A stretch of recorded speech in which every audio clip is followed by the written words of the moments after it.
시청자 여러분 안녕하십니까? 뉴스나우 시작합니다. 계엄 사태 수사 속보부터 알아보겠습니다. 비상계엄 사태를 수사하고 있는 검찰 특별수사본부가 윤석열 대통령을 사실상 내란의 수괴로 판단하고 있는 것으로 파악됐습니다.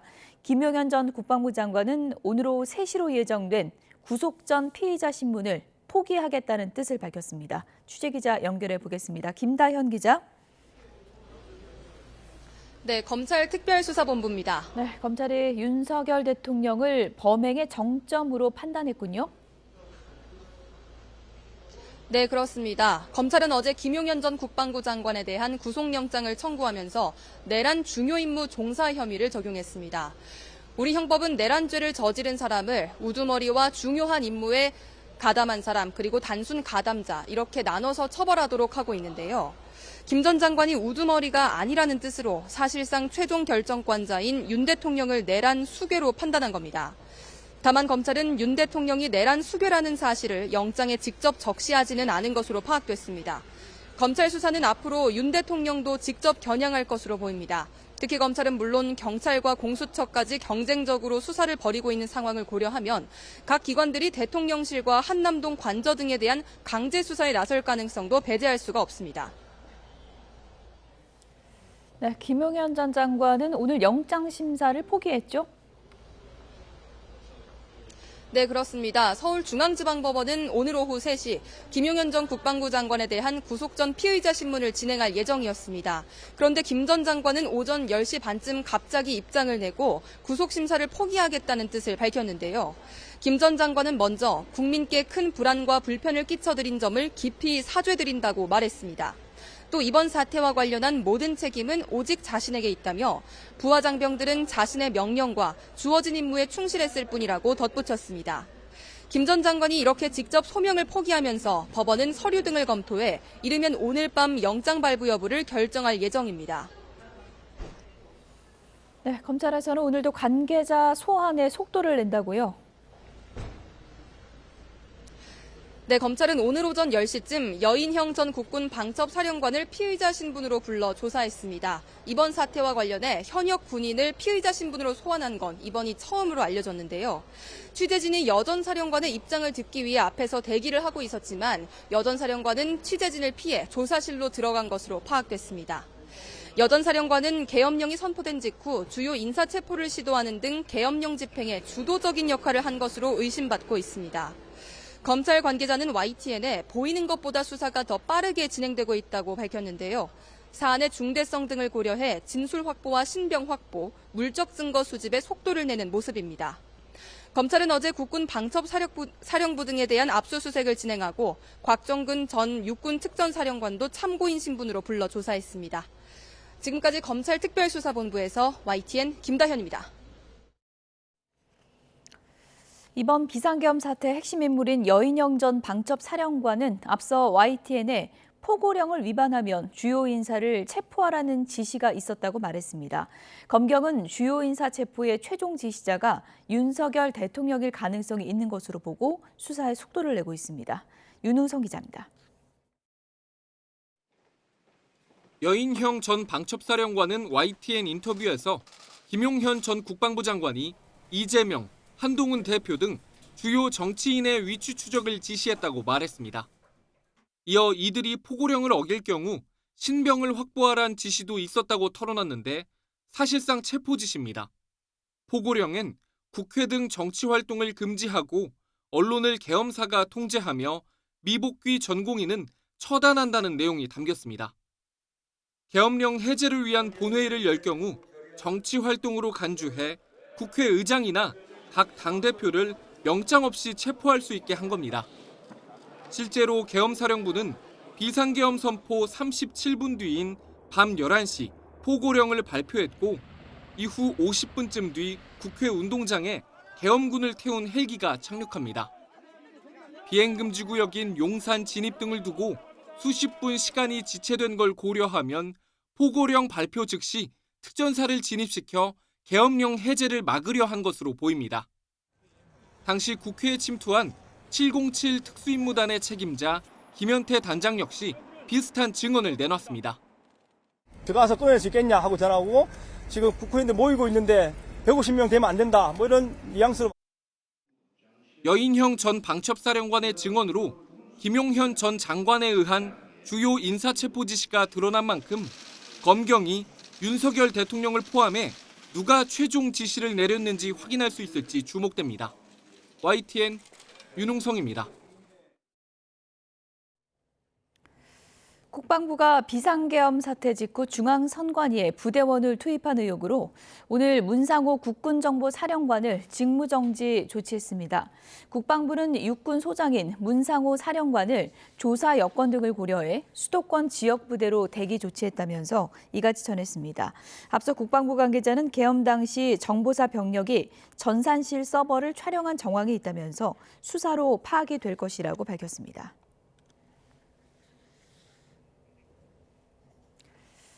국가수사본부 비상계엄 특별수사단이 계엄을 심의한 국무회의에 참석했던 장관과 국정원장 등 11명에 대해서 출석을 요구했습니다. 경찰은 이들이 출석을 거부할 경우 강제 수사 등 법적인 절차를 신속하게 진행할 것이라고 강조했습니다. 자세한 소식은 현장에 나가 있는 취재기자 연결해서 알아보도록 하겠습니다. 유서영 기자. 네, 경찰청 국가수사본부에 나와 있습니다. 네, 경찰 수사도 속도를 내는 것 같습니다. 특수단이 계엄 당시 국무회의 참석자들에 대해서 출석을 요구했군요. 네, 그렇습니다. 경찰 특수단은 계엄을 심의했던 국무회의 참석자들에 대해 출석을 요구했습니다. 참석자는 이상민 행정안전부 장관 등 국무위원과 국정원장 등 모두 11명인데요. 특수단은 참석자 11명 가운데 1명에 대해서는 조사를 마쳤다고 설명했습니다. 경찰 관계자는 다만 해당 인물이 누구인지는 밝힐 수 없다고 말했습니다. 경찰은 또 1명을 제외한 나머지가 출석을 거부할 경우 강제 수사 등 법적 절차를 신속하게 진행할 것이라고 강조했습니다. 이에 더해 경찰은 조지호 경찰청장을 비롯한 경찰 수뇌부와 군내 계엄 핵심 관계자들을 추가로 출국 금지 조치하는 등 수사를 이어가고 있습니다. 대상은 조 청장과 김봉식 서울경찰청장, 목현태 국회 경비대장 등 경찰 지휘부와 이진우 전 수도방위사령관, 곽종근 전 특정사령관입니다. 동시에 자료 확보에도 속도를 내고 있습니다.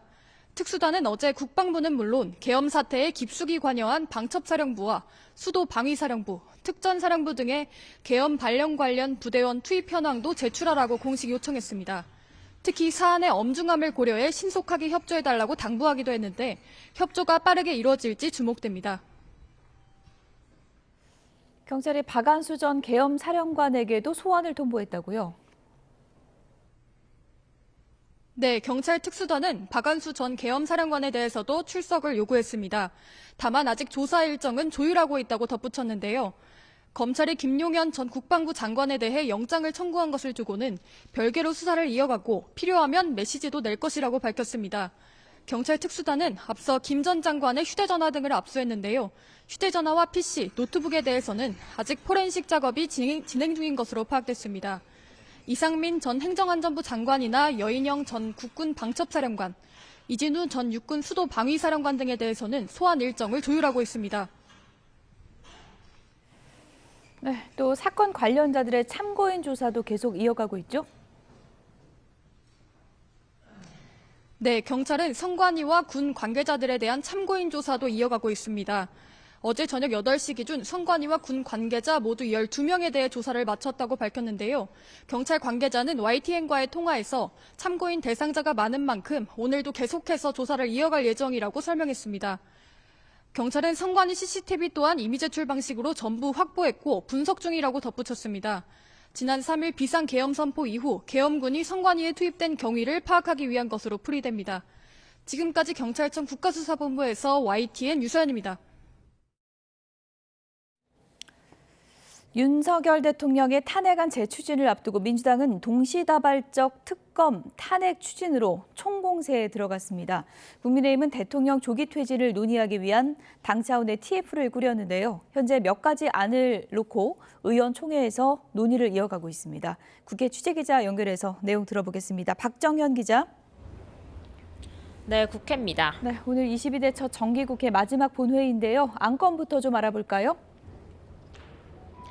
네, 오늘 본회의 핵심 안건 가운데 하나는 비상계엄 사태 진상규명을 위한 상설특검 수사 요구안입니다. 어제 민주당이 발의한 뒤 곧바로 법사위에서 야당 단독으로 통과됐고 하루 만에 본회의에 상정되는 겁니다.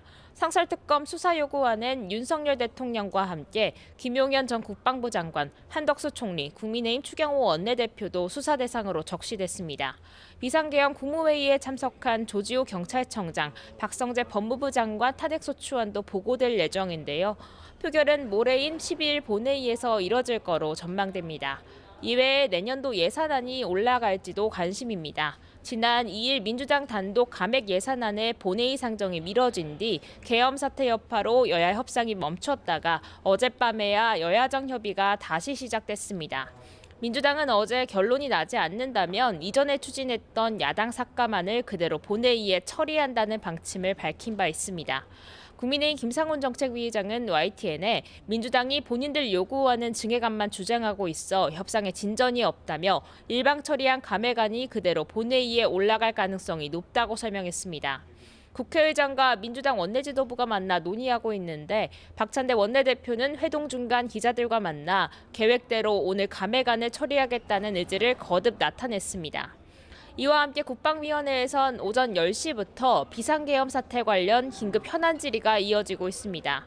김선호 국방부 차관과 박안수 육군참모총장, 문상호 정보사령관 등이 참석했는데 다만 이번 계엄 사태 핵심 인물 가운데 하나인 여인영 전 방첩사령관은 검찰 조사 일정으로 불참했습니다. 곽종근 특정사령관은 비상계엄 선포 당시 김용현 전 국방부 장관으로부터 국회 본회의장에 의원이 150명을 넘으면 안 된다는 지시를 받았다고 증언하기도 했습니다. 네, 이번 주 토요일에 탄핵안 다시 표결하게 되는데 지금 민주당이 여당에 대한 압박 수위를 끌어올리고 있죠? 네, 우선 민주당은 비상계엄 사태 관련 오늘 본회의에 상정되는 상설특검 외에 일반 특검도 함께 추진한다는 계획입니다. 상설특검이 통과돼 특검 후보가 추천되더라도 윤 대통령이 임명하지 않을 수 있는 만큼 일반 특검까지 함께 추진한다는 게 민주당 전략입니다. 또 모레 본회의엔 지난 토요일 부결됐던 네 번째 김건희 여사 특검도 다시 올릴 거로 보입니다. 이와 함께 한덕수 총리 탄핵소추안 추진도 검토하고 있는데 그러나 대통령 탄핵 시 총리마저 공석일 경우 혼란이 극심해질 수 있는 만큼 고심하는 모습입니다. 민주당 일각에선 한때 오는 14일로 잡고 있는 대통령 2차 탄핵안 표결을 미뤄야 한다는 기류도 있었는데 다만 민주당 지도부는 전혀 검토한 바 없다며 원래 일정대로 강행한다는 의지가 확고한 상태입니다. 네, 국민의힘에서는 질서 있는 퇴진을 내세우고 있는데 아직 구체적인 로드맵은 나오지가 않은 거죠? 네, 오전 10시부터 다시 비상의원총회를 소집해 논의를 이어가고 있는데요. 연일 장시간 마라톤 의원총회를 열며 전국 수습책에 고심을 거듭하고 있습니다. 어제 구체적 퇴진 시기와 방법을 논의하기 위한 TF를 발족시키며 그래도 논의가 빠르게 진전되는 모습입니다.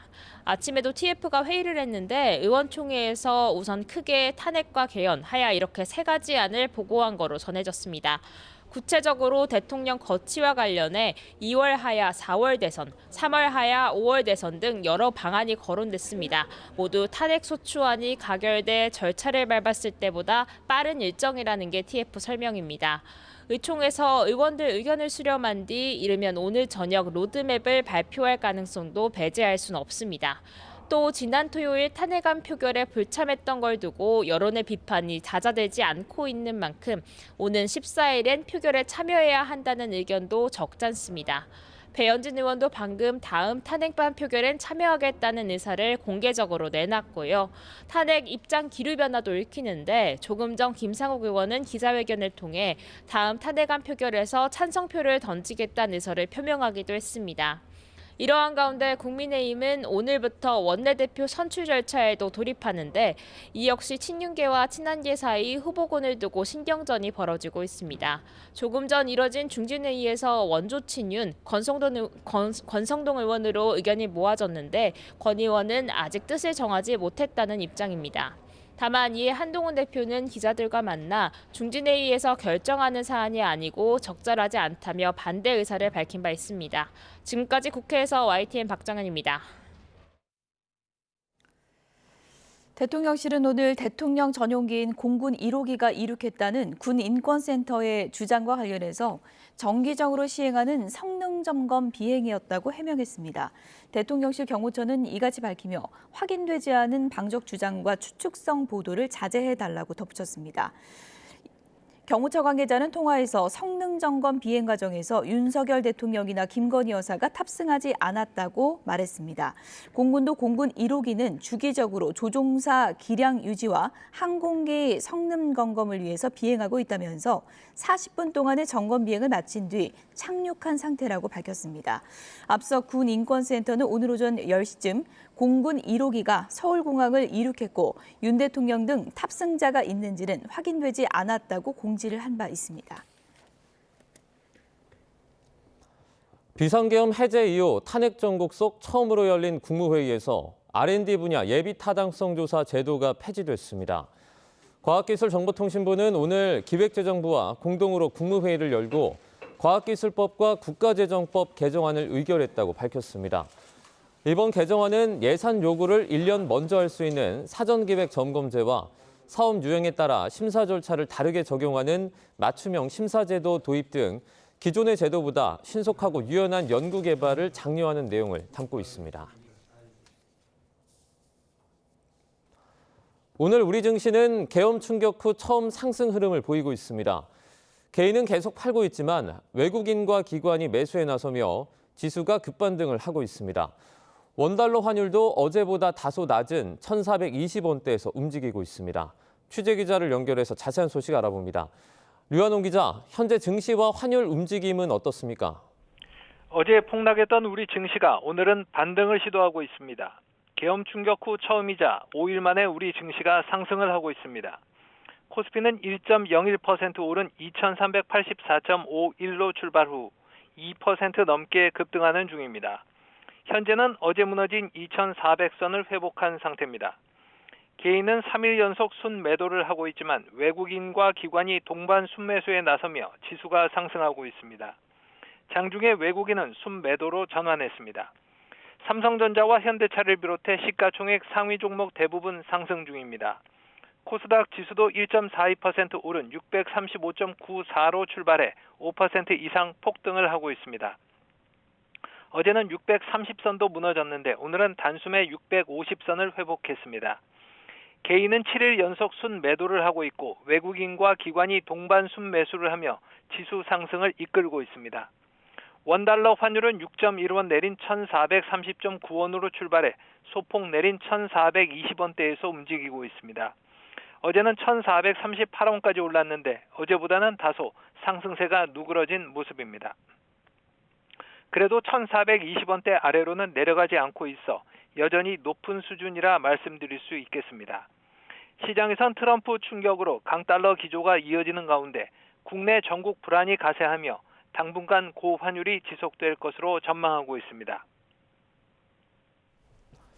현 상황에 대한 정부의 대응 움직임은 어떻습니까? 정부는 오늘 오전 7시 F4 회의로 불리는 긴급 거시경제 금융 현안 간담회를 열어 상황 점검을 했습니다. 최근 금융과 외환시장 변동성이 확대됐지만 우리 경제의 펀더멘털과 대외 건전성에 비해 다소 과도한 측면이 있다고 진단했습니다. 주식시장은 외국인의 저가 매수세가 유입되는 모습이 나타나고 있다며 연기금 등 기관 투자자가 개인보다 차분한 시각을 갖고 책임 있는 역할을 지속할 필요가 있다고 의견을 모았습니다. 외환시장은 세계 9위 수준인 4,154억 달러 규모의 외환 보유액과 9,778억 달러 규모의 순대외 금융 자산이 있어 대응 여력이 충분하다고 평가했습니다. 정부는 3대 신용평가사와 컨퍼런스 콜, 주한 중국 대사 대리 면담과 은행 국제금융 담당 임원 간담회, 국내 외국계 은행 간담회 등을 통해 신인도 회복을 위한 소통을 강화하기로 했습니다. 최상목 경제부총리는 최근 정치 상황과 관계없이 경제 분야만큼은 총력을 다해 최대한 안정적으로 관리해 나가겠다고 강조했습니다. 지금까지 YTN 유환홍입니다. 윤석열 대통령 탄핵안이 부결된 뒤 국회 앞에서는 탄핵을 촉구하는 촛불 집회가 열렸습니다. 참가자들은 국민의힘을 향해 오는 토요일 2차 탄핵안 표결에 참여하라고 목소리를 높였는데 국민의힘 당사까지 행진해 밤늦게까지 집회를 이어갔습니다. 김철희 기자가 취재했습니다. 월요일 저녁 국회의사당 앞 도로가 사람들로 가득 찼습니다. 참가자들은 비상계엄을 선포한 윤 대통령에 대한 비판과 함께 지난 주말 국회에서 대통령 탄핵안이 부결된 데 대한 규탄의 목소리를 높였습니다. 국민의힘 국회의원분들이 이제 다 나가셨잖아요. 이제 그거 보고 너무 속이 답답한 거예요. 이제 들어오셔야지 이제 투표가 의결이 되고 가결이 될 텐데. 현장에서는 한동훈 국민의힘 대표가 한덕수 국무총리와 협력해 국정 전반을 이끌겠다고 한 데 대해 항의하는 목소리도 나왔습니다. 참가자들은 국민의힘을 향해 토요일 예정된 2차 탄핵안 표결에 참여하라고 촉구했습니다. 무능한 소수의 사람들 때문에 더 이상 나라가 망가지는 걸 보고 싶지 않았어요. 시민들은 오는 금요일까지 매일 오후 이곳에 모여 대통령 퇴진을 촉구하는 촛불 집회를 열 예정입니다. 한편 보수 성향 단체들은 광화문 일대에서 대통령 탄핵에 반대하는 맞불 집회를 열었습니다. 보수 단체 역시 같은 장소에서 매일 오후 집회를 이어간다는 방침입니다. YTN 김철입니다. 네, 조금 전에 들어온 소식 하나 전해드리겠습니다. 경찰 특수단이 한덕수 국무총리에게도 출석을 요구했다라는 소식이 들어왔습니다. 한덕수 총리 등 국무회의 참석한 11명에게 출석을 요구한 건데요. 계엄회의 참석 관련해서 이 출석을 거부할 때 강제 수사를 할 수 있다 이렇게 전해왔습니다. 다시 한번 전해드리겠습니다. 경찰의 특수단이 한덕수 국무총리에게도 출석을 요구했다라는 소식입니다. 이제 한덕수 총리 등 국무회의에 참석을 했던 것으로 알려진 이제 11명에 대해서 출석을 모두 요구한 것으로 전해집니다. 경찰 같은 경우에 경찰 국가수사본부 특별수사단 일명 이 특수단이 앞서 이제 조지호 경찰청장이나 김봉식 서울경찰청장 등에 대해 출국 금지를 했다라는 소식도 저희가 전해드린 바 있는데요. 다시 전해드리겠습니다. 계엄회의 관련해서 참석을 한 인물들에 대해서 출석을 거부할 때 이제 강제 수사에 들어갈 수 있다 이렇게 말을 했다라는 소식이 들어왔습니다. 저희가 추가적인 소식이 들어오는 대로 다시 한번 전해드리도록 하겠습니다. 미국 국무부는 한국 민주주의의 회복력을 기대한다며 법치에 따른 사태 해결을 바랐습니다. 미국 언론들은 한국의 통치 체제가 마비 상태라며 윤 대통령 사퇴 요구가 커질 것으로 내다봤습니다. 워싱턴에서 권준기 특파원입니다. 미국 국무부는 계엄 사태로 혼란이 이어지고 있는 한국 상황에 대해 정치적 이견이 법치에 따라 평화롭게 해결되길 기대한다고 밝혔습니다. 이번 사태로 한국 민주주의의 회복력을 확인해 기쁘다며 앞으로도 그러길 바랐습니다. What we want to see and what we have been pleased to see over the past few days is the democratic resilience of the Republic of Korea during a period of testing and uncertainty. 한국 내 정치적 혼돈이 외교 협의에 미칠 영향을 묻자 한미동맹은 여전히 철통 같다는 답변을 되풀이했습니다. The alliance between the United States and the Republic of Korea remains ironclad. We are committed to the peace and security of the Korean Peninsula, and we will continue to be. 뉴욕타임스는 윤석열 대통령의 출국 금지 소식을 전하며 한국의 정치적 기능 장애가 심화됐다고 지적했습니다. 윤 대통령의 짧았던 계엄으로 한국은 리더십 공백으로 빠져들어갔다며 확산하는 시위는 대통령 사퇴를 촉구하고 있다고 전했습니다. 워싱턴 포스트는 통치권을 총리에게 이양하는 구상은 법적 근거가 의문시된다는 것이 전문가 지적이라고 소개했습니다. 한동훈 대표와 한덕수 총리의 담화 이후 한국의 통치 체제는 실질적으로 마비됐다고 진단했습니다. CNN은 윤 대통령이 국회 탄핵 표결에서 살아남았지만 정치적 생존은 열악한 상황에 놓여 있다고 평가했습니다. 워싱턴에서 YTN 권중입니다.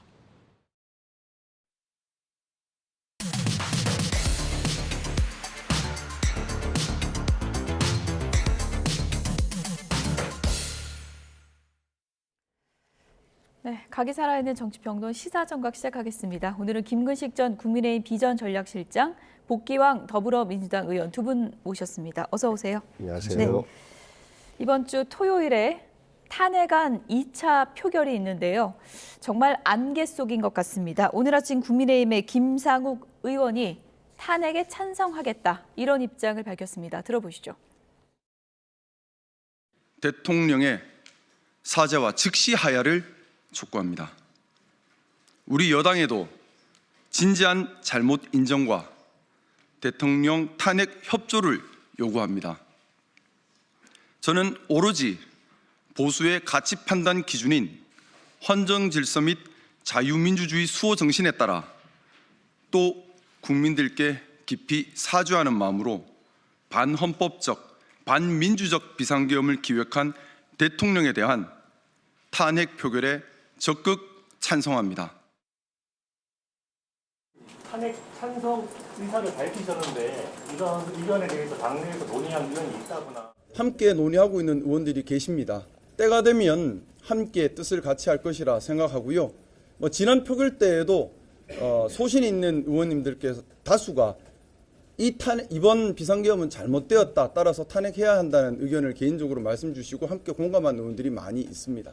숫자는 어떻게 되나요? 숫자를 여기서 단언해서 말씀드릴 수는 없지만은 탄핵 통과에 충분한 숫자라고 생각하고 있습니다.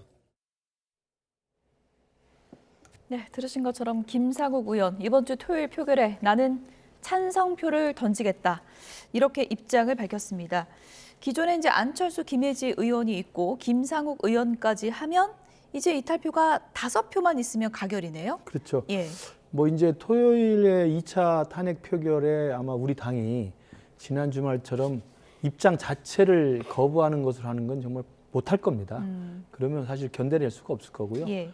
그리고 자신이 있다고 한다면 또 의원 개개인이 다 독자적인 헌법기관이기 때문에 자신의 양심과 판단에 따라서 하면 되는 거니까 저는 들어가서 표결할 거라고 보이고 그럴 경우에는 최악의 경우 192석에 8표만 가면 이제 탄핵이 가결되는데 충분히 저는 8명 이상이 이미 분위기는 잡혀 있다고 생각이 들고요. 지금 오늘 김상욱 의원 처음 했습니다만 배현진 의원도 아까 보니까 표결에 참석하겠다. 참석한다는 건 그런 의미죠. 찬성표라는 그렇죠. 의미겠죠. 그런 의미고 예. 그다음에 기타 여러저러한 또 소장파 또 중립지대에 계신 분들이 고민을 많이 하고 있는 것으로 보이고 아마 주중반을 넘어서면 충분하게는 8표가 아니라 숫자가 훨씬 더 그보다 늘어날 가능성이 있다고 봅니다. 지금 조경태 의원, 배현진 그럼요. 의원까지 하면은 가결까지 남은 표수가 굉장히 적어질 수밖에 없는데 김상욱 의원은 오늘 기자회견까지 열어서 찬성하겠다라고 밝혔는데 김상욱 의원 이제 본인이 느끼기에도 지난주와 이번 주 상황이 다르다 이렇게 생각한 걸까요? 지난주는 본인들이 이제 확신을 하기에는 다소 이러저러한 근거들이 좀 부족했다라는 핑계가 가능한 거죠. 근데 지금은 백일하에 다 드러난 것 아니겠습니까? 이미 밝혀졌고, 대부분의 헌법학자들, 대부분의 법조인들이 이건 위헌이다라고 잘못된 계엄이다라고 이제 판단을 하고 있으니까 더 이상 미룰래야 미룰 방법이 없는 거죠. 그리고 김상욱 의원은 탄핵에 대한 표결, 비록 반대표는 던졌지만 표결에 참여한 것 그 자체가 국회의원으로서 자기 책무에 충실한 당론보다는 헌법이 부여한 국회의원의 자기 책무에 충실했던 그런 모습에 대해서 높게 평가를 하고요. 이제는 탄핵에 찬성하겠다라는 입장까지 공식화됐고 저 입장에 대해서 그럼 우리 당 망해 라는 그동안의 국민의힘 주류들의 만류는 더 이상 통하지 않을 거다. 왜냐하면 나라가 망하게 생겼는데 당 망하는 게 뭐가 중요합니까? 국회의원들은 나라 내에서의 정당의 정권 획득을 위해서 노력하는 거지 나라가 망하는데 당을 지키겠다라고 하는 것은 정말로 그거는 반국가적인 사고인 거죠. 예. 오늘이 이제 화요일이고 지난주 토요일 1차 탄핵 표결 이후에 이제 며칠이 지났는데 지금 당내에서 이렇게 하나둘 술렁이고 있다는 건 어쨌든 지도부에서 뭔가 확실한 카드를 내밀지 못했다 이런 평가로도 볼 수 있는 거 아닙니까? 그렇습니다. 이제 지나고 난 결과에 아쉬움이 있습니다만 지난주에 긴박했던 일정을 보면 한동훈 대표가 이 비상계엄 사태에 대해서 초기에 아주 단호한 대응을 잘했고 그러니까 유연적이고 위법적인 비상계엄이라고 규정을 하고 대통령 탈당을 요구했지 않습니까? 그리고 이제 금요일 날 긴급 최고위에서는 사실상 직무정지가 신속히 필요하다는 이야기까지 해서 정리가 되는 것이었는데 예. 아마 이제 코너에 몰린 용산이 이제 급작스런 그 토요일 날 2분 담화를 한동훈 대표는 아마 이제 믿고 이 이선 후퇴 이후에 좀 안정적으로 국정 운영이 가능할 수도 있겠다는 아마 기대를 했던 것 같아요. 그러면서 사실 지난 주말에 이제 분위기가 확실히 역전돼 버렸죠.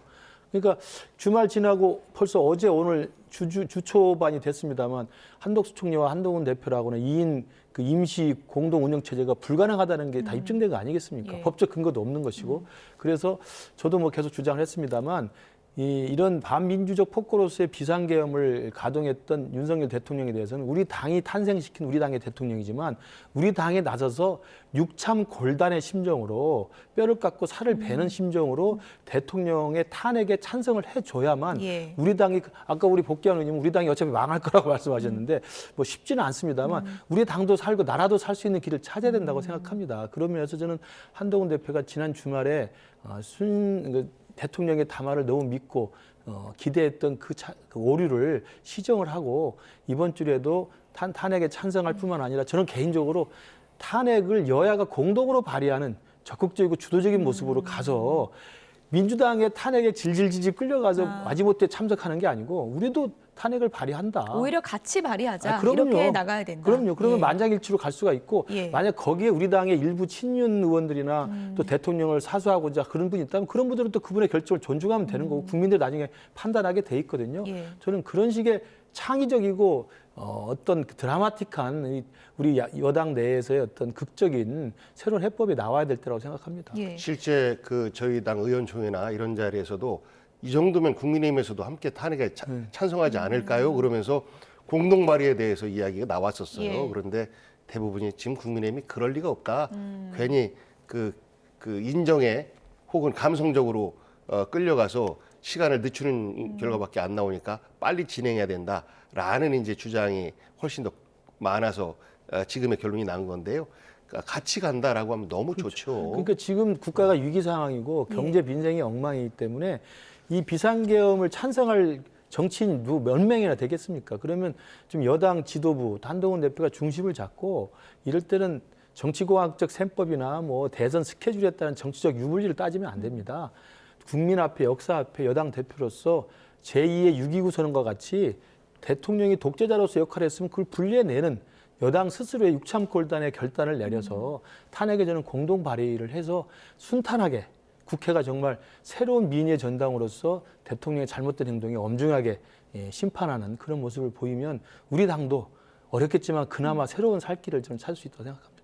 그런데 이런 문제도 있습니다. 사실 한동훈 대표가 이제 국민 앞에 지금 한덕수 총리와 같이 이제 모습을 드러내고 안정적으로 이제 수습을 해나가겠다고 그런 입장을 밝힌 지 며칠 지나지 않아서 다시 탄핵에 찬성한다, 찬성표를 던져달라 이런 기자회견을 하는 게 또 쉽지는 않을 것 같다는 의견도 많거든요. 그렇죠. 그러니까 정치라는 게 예. 실수할 수 있고 잘못 판단할 수 있어요. 그러니까 그런 긴박한 불확실성의 어떤 시기 지난주에 한 대표가 그런 지난 주말에 잘못된 결정을 한 것은 있는 그대로 정직하게 내가 잘못된 것이었다는 걸 인정하면 되는 것이고 그게 무서워서 또 주춤주춤 머뭇머뭇 이 민심의 쓰나미에 탄핵의 이 쓰나미에 쓸려가잖아요. 예. 쓸려가면 답이 없습니다.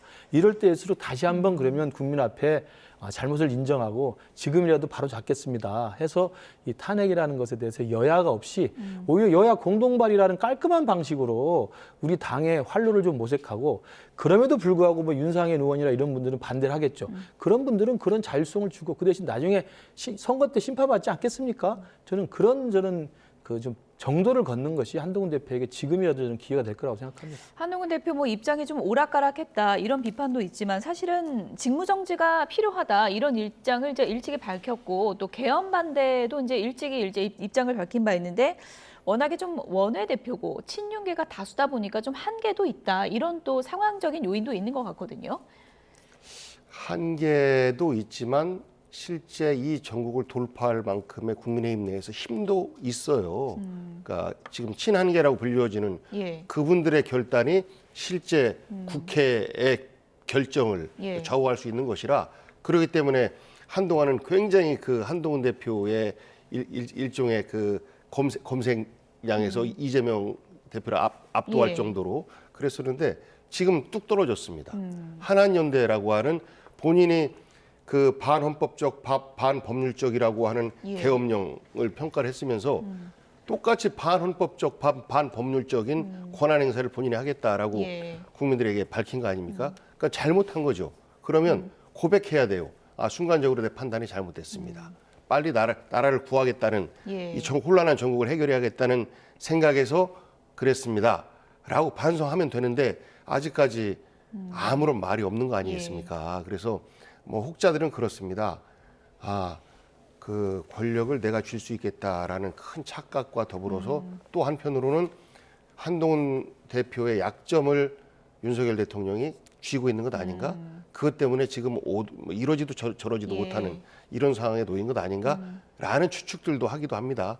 근데 저는 한동훈 대표가 정치인으로서 앞으로 좀 아직 젊잖아요. 예. 쭉 성장하려면 나라를 위한, 국민을 위한 결단을 지금이라도 내려주는 게 지금 당장은 아프지만 미래가 있다라고 말씀드리고 2차 싶어요. 표결 전에 뭐 탄핵 찬성 입장이 본인의 입장이 맞다면 그것을 밝혀야 된다. 그렇습니다. 예. 그렇습니다. 한동훈 대표가 이런 입장을 공식화할지 이 부분은 좀 기다려 봐야 될 것 같은데 어쨌든 국민의힘 지금 내부가 어수선합니다. 이 와중에 원내대표를 누가 해야 되나 이런 문제도 당면에 있는데요. 오늘 아침에 이제 중진 모임이 있었는데 이런 얘기가 나왔습니다. 들어보시죠. 중진위원 전부는 아니고 다수의 의원님들께서 어려운 상황에 그래도 경험이 있는 원내대표 경험이 있는 저를 제가 원내대표가 돼서 어려운 당 상황을 잘 조정하고 그리고 의원들의 신부름꾼이 되라는 그런 말씀을 주셨는데 아직까지 결정을 못했고 좀 더 많은 의원님들의 의견을 들어서 등록 여부를 결정하려고 합니다. 일단 오전에는 많은 의원들의 의견을 듣고 오후에 결정하겠습니다.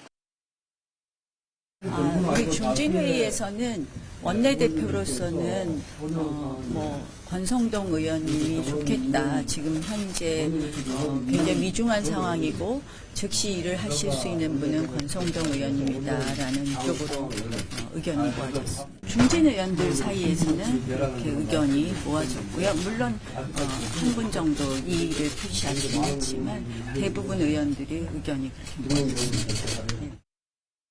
중진회의가 결정하시는 건 아니고 적절하지 않다고 생각합니다.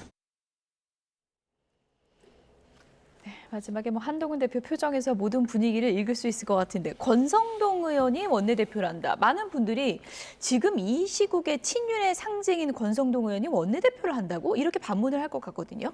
예, 뭐 제가 낙선을 했기 때문에 원내가 아니라서 표를 행사할 권한도 없고 뭐 지켜보는 입장이니까 참 답답하긴 합니다만 이런 비상한 시국에 추경호 원내대표가 사임을 했고 예.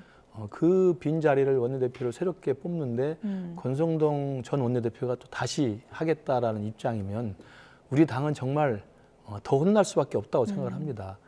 잘 아시지만 권성동 원내대표 윤석열 정부 초기에 체리따봉 사건의 주인공 아니겠습니까?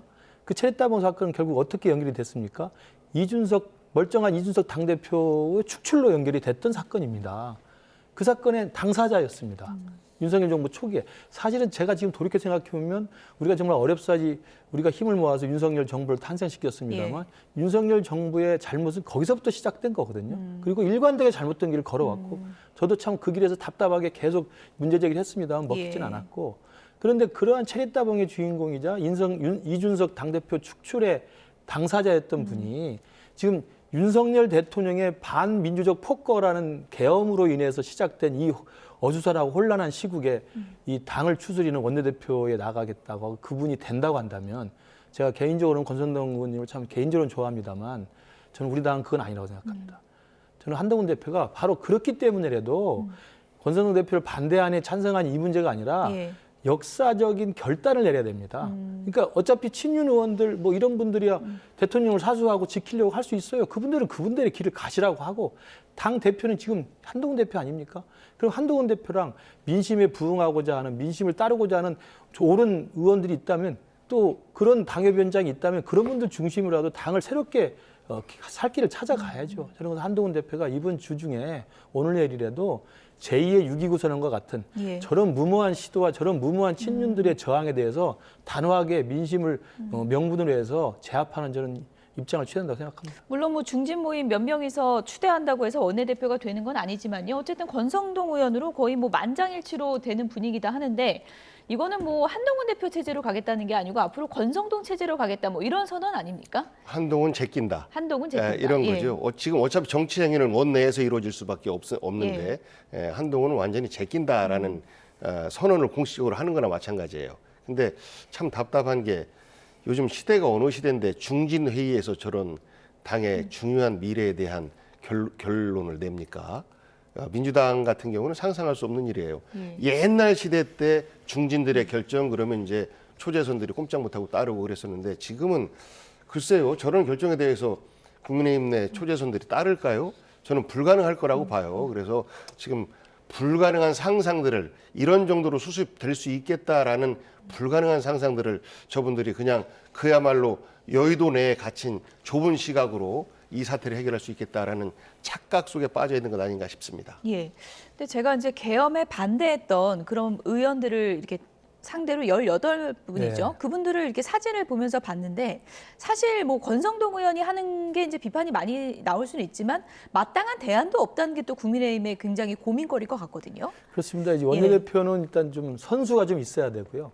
그다음에 이제 의정활동 경험이나 이제 원내 협상력들을 갖춰야 되기 때문에 대부분 이제 3선 이상으로 이제 대부분 그 후보에 오릅니다만 지금 말씀하신 것처럼 지난 비상계엄 사태 당시에 본회의장에 가서 비상계엄 해제 결의안에 찬성표를 던졌다 이른바 친한계로 분류되는 저런 분들 중에서는 사실은 뭐 마땅하게 또 없을 수도 있겠습니다만은 저는 뭐 충분히 그런 것들이 중요한 그 기준이 아니고 우리 당이 지금 이런 엄청난 위기 상황의 국면에서 어떤 원내대표를 세워서 이 우리 당을 추스리고 국민들 앞에 겸허하게 새롭게 길을 모색해야 된다는 그 원칙을 생각한다고 한다면 저는 충분히 대안이 있을 수 있다고 생각하고요.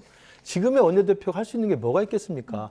지금 탄핵 국면에서 어떻게 현명하게 우리 당을 잘 배를 항해해 나가고 이후에 만약에 대선 국면이 열린다고 한다면 대선 국면에서 어떻게 당을 추스릴 것인가를 생각하면 되는 거거든요. 저는 그런 면에서는 권성동 의원이 새로운 원내대표로 이렇게 물망에 오르는 것 자체가 우리 당으로서는 참 아쉽고 안타깝고 좀 자괴스럽다는 생각이 듭니다. 예. 지금 뭐 이런 상황에서 뭐 언론 보도로 한동훈 축출 프로젝트가 시작했다 이런 보도가 지금 나오고 있습니다. 그러니까 지도부 총사퇴, 장동혁 의원이 지금 친한계로 분류가 되는데 장동혁 의원까지 사퇴를 하면은 지도부가 해체되는 거니까 그런 식으로 한동훈 대표를 쫓아낼 거다 이런 얘기가 돌더라고요. 충분히 가능한 시나리오일 것 같고요. 만약에 그 지경까지 간다라고 하면 정말 국민의힘은 미래가 없어지는 거죠. 지금 저기 나오고 있지 않습니까? 최고위원들 얼굴인데 나머지 이제 친윤 최고위원이 이제 김민전, 이뇨한, 김재현 최고위원이고 여기에 이제 두 분이 친한계인데 여기서 장동혁 최고위원이 최근에 돌아섰다. 뭐 이런 설이 돌더라고요. 탄핵에 대해서 적극적으로 반대 입장을 표명을 하고 있고 아마 그 한동훈 대표와 소통을 하는 데 있어서의 뭐 문제가 있다라는 이야기가 좀 나왔었어요. 그렇군요. 그렇기 때문에 이번에 입장을 서로 달리하게 된 것 아닌가 싶고 어차피 전체 일반 당원들 입장에서는 한동훈 대표가 지지를 받아서 당선됐지만 이 정치는 사실 그 원내에서 주로 이루어지는 것 아니겠습니까? 원내에서는 사실 너무나 소수하고 본인도 힘들었겠죠. 그리고 이번 탄핵 정국을 바라보는 입장도 좀 다르고 그러다 보니까 차라리 이 체제 깨고 윤석열 대통령과 호흡 맞출 수 있는 체제로 바꾸는 것이 맞는 것 아닌가라는 판단을 장동혁 최고 입장에서 뭐 내릴 수는 있을 것 같아요. 지금 현실적으로. 근데 만약에 그렇게 한동훈 대표를 축출하고 친윤석열 중심으로의 국민의힘이 재편이 된다라고 하면 저는 지난번 박근혜 탄핵 때 거의 죽을 뻔한 당이 살아남긴 했는데 그리고 또 지금 또 집권까지 또 했는데 이제는 국민들이 두 번 다시 그런 기회는 주지 않을 것 같습니다. 어쨌든 한동훈 대표 입장에선 지금 당내에서 상당히 좀 입지가 그런 고립되는 그런 상황에서 친한으로 분류된 진종호, 장동혁 최고위원마저 도와주는 모양새는 아닌 것 같거든요. 뭐 저는 그렇게 이제 이른바 우리 당 내 이제 친윤 일각에서 예. 뭐 이런 축출 시나리오가 작동하고 있다는 이 기사가 있습니다만 예. 뭐 이제 머리를 써서 이론적으로는 저런 시나리오가 가능할 수도 있겠죠. 특히 이제 오늘 아까 나온 것처럼 권성동 의원이 이제 새로운 원내대표로 물망에 오르는 상황이라고 한다면 더더군다나 이제 한동훈 대표를 그동안 불편해했던 친윤계 일각에서 이참에 당권을 좀 바꿔볼 수 있느냐라고 예. 생각을 할 수 있을 텐데 저는 그렇게 해서도 안 될 뿐만 아니라 그렇게 될 리는 없다고 보고요. 그건 민심의 정면으로 거역하는 것이고 우리 당 스스로가 공멸의 길로 저는 가는 거라고 생각을 합니다. 예. 그래서 저는 장동혁 최고도 그동안 수석 최고위원으로서 한동훈 대표와 함께 이 당의 변화와 쇄신을 위해서 그리고 대통령에게 잘된 길을 갈 수 있도록 쓴소리를 계속 해왔던 분이고 친윤들의 어떤 잘못된 것에 대해서는 계속 따끔한 질책을 해왔던 분이기 때문에 예. 저는 저러한 일부 친윤의 당권 장악 시나리오에 장동혁 의원이 키맨이 돼가지고 움직이는 건 그분으로서도 저는 있을 수 없는 일이라고 보고요. 아마 다른 조그만 사소한 일이 아마 이렇게 좀 침소봉대된 거라는 생각이 예. 들고 그렇게 걱정을 할 필요는 없지 않겠느냐. 만약에 저게 현실로 돌아간다면 예. 우리 당은 그야말로 막장 드라마를 찍는 것이죠. 저는 예. 그렇게는 돼서는 안 될 거라고 봅니다. 내부 분위기가 그 정도는 아닌 것 같다. 그럼요. 예.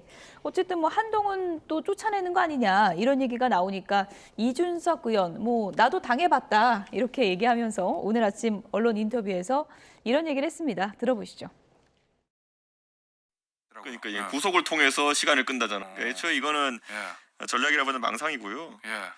저는 지금 상황에서 원내대표를 맡는 사람은 정계은퇴 각오해야 됩니다. 그 원내대표 만들기 전에 하나가 진종호 또는 장동혁 최고위원 이렇게 포섭해서 사퇴시켜가지고 한동훈 지도부를 붕괴시킨다는 거거든요. 제가 그래서 옛날에 한동훈 대표 되자마자 그 최고위원 뽑는 거 보고 사상 누각이다. 어흥 한 번 하면 다 흩어질 그 군대를 가지고 누구랑 싸우겠느냐. 저는 그때 명백하게 제가 뺑소니 당한 거거든요. 제가 길을 가고 있는데 윤석열이 와서 친 거예요. 근데 지금 한동훈 대표는 훨씬 상황이 안 좋은 게 윤석열 대통령에게 얻은 권위로 정치하면서 지금 약간 멋내려다가 자빠지는 거거든요. 그러니까 이준석 대표가 저 국민의힘의 대표라면 어떤 선택을 했겠습니까? 즉시 사퇴. 아니 이런 이상한 집단을 지금 이끌고 있으면은 거기서 본인이 이자들을 좋은 길로 이끌 지도력을 발휘하든지 아니면은 본인이 뭐 여기 있어서 정치적으로 강단 있는 모습 보이던 둘 중에 하나거든요. 전자는 불가능하고요. 그럼 강단 있는 모습을 보여야죠. 네, 어쨌든 뭐 쫓겨나는 거 한번 당해봤던 이준석 의원이 언론 인터뷰에서 오늘 이런 얘기를 했는데 어쨌든 한동훈 대표는 즉시 사퇴가 답 아니냐. 개인적으로는 그렇게 생각한다. 이런 얘기를 했네요.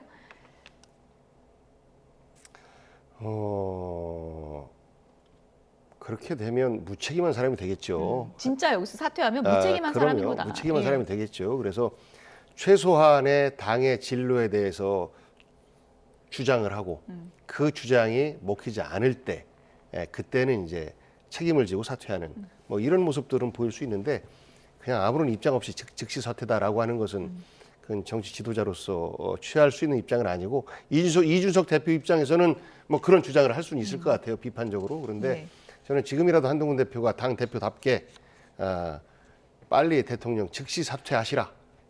거꾸로 한동훈 즉시 사퇴가 아니고 윤석열 대통령 즉시 사퇴가 이런 불확실성을 줄일 수 있는 가장 빠른 길이고 두 번째가 탄핵 아니겠습니까? 그래서 저는 윤석열 대통령 즉시 사퇴 안 받아들이면 이번에 탄핵시킨다라는 입장을 하루라도 빨리 밝히는 것이 맞다라고 생각해요. 예, 어쨌든 뭐 한동훈 지도부를 사상 누각이다 뭐 이준석 의원이 이렇게 또 이제 표현을 했는데 지금 한동훈 리더십이 여기까지 당을 혼란으로 좀 이끌어온 것도 한동훈 대표 자체의 좀 리더십의 부재 아니냐 이렇게 또 지적하는 목소리도 있는 것 같습니다. 그러니까 이제 저 권성동 원내대표 설 그리고 친윤계 일각에서의 한동훈 대표 이제 제끼려는 시나리오 등등이 이제 물망 입에 거론되는 것은 지금 말씀하신 그런 맥락과 다 있습니다. 왜냐하면 한동훈 대표가 지난 주말에 스텝이 꼬이면서 일정 정도의 탄핵 국면에서 우리 당이 지금 우왕좌왕하는 모습이거든요.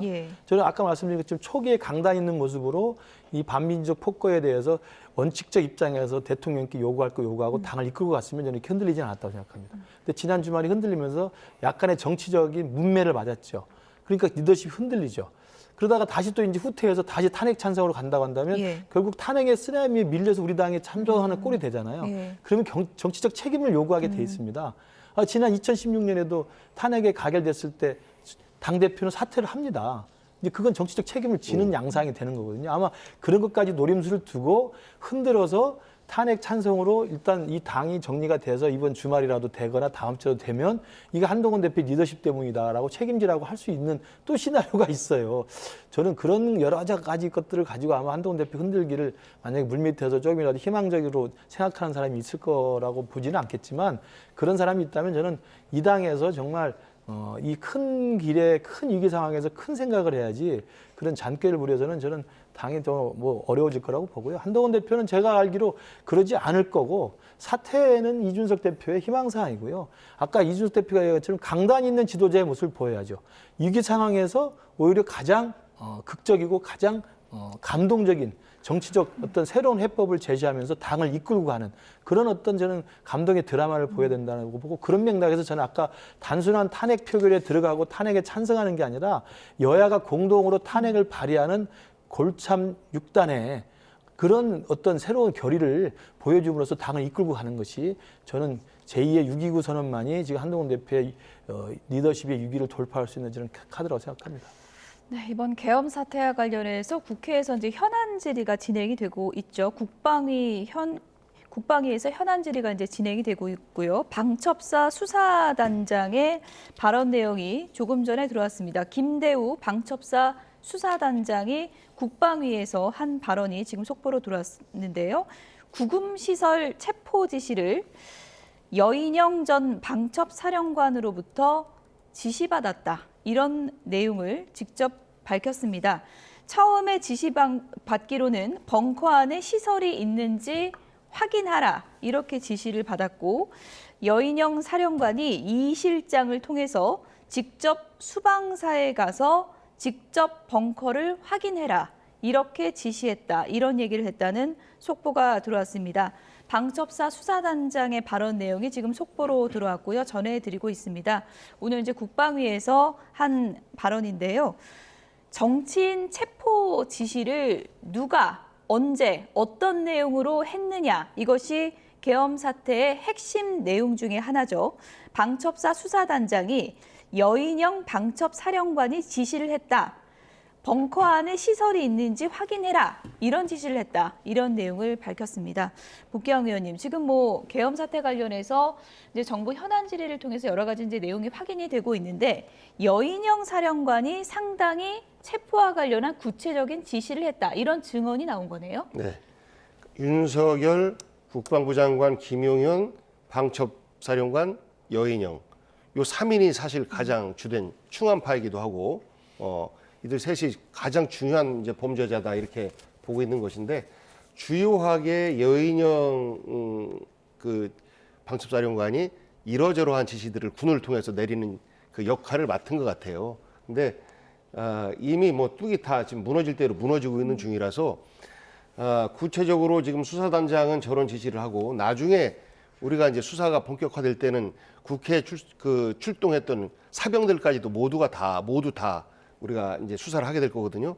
그럴 때에 이러저러한 그 증언들이 계속해서 나오게 될 겁니다. 그래서 지금 뭐 잠시 모면하려고 거짓말을 하거나 이런 것들이 안 돼요. 그걸 알기 때문에 이제 수사단장도 이렇게 이제 윗선에 대해서 국회에 나와서 이야기하고 하는 것 같습니다. 그래서 막을 수 없는 상황이고 막을 수 없는 상황이다라고 한다면 어떤 것이 우리 국가와 국민을 위한 길인지 저는 대통령과 여당에서 빨리 좀 결정했으면 좋겠습니다. 예. 이런 가운데 민주당이 현재 여러 특검 법안을 잇따라 발의하면서 국민의힘 여당을 압박하고 있는 그런 상황인데요. 일반 내란 혐의를 수사하기 위한 일반 특검법과 함께 네 번째 김건희 여사 특검법이 법사위 법안 소위를 통과했습니다. 관련해서 김승원 법사위 야당 간사 얘기를 잠시 들어보도록 하겠습니다. 첫 번째로 특검 추천권에 변동이 있었습니다. 원안에는 대한변협 그리고 법학교수회 그리고 법원행정차장 등이 추천한 3인 중 1인을 대통령이 임명하도록 했으나 현 상황의 중대성과 공정성을 보장하고자 야당이 추천한 2인 중 대통령이 1인을 임명하도록 수정하였습니다. 두 번째는 특검법 6조 3항에 규정한 특검이 수사를 위해서 각 기관에 수사협조를 요청할 수 있도록만 되어 있는데 그 요청을 받은 기관이 이에 대해서 협조할 수 있는 의무를 부과하였습니다. 지금 검찰이라든가 경찰, 공수처에서 윤석열 내란 범죄에 대해서 수사를 하고 있는데 특검이 출범하면 특검의 수사협조 요청에 응할 의무를 규정한 것입니다.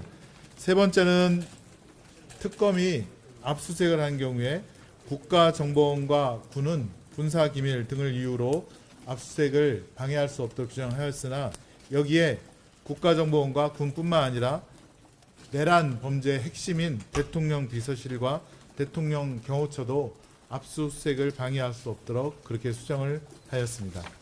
네, 이상 브리핑을 마치겠습니다. 혹시 질의가 있으시면 답변 드리도록 하겠습니다.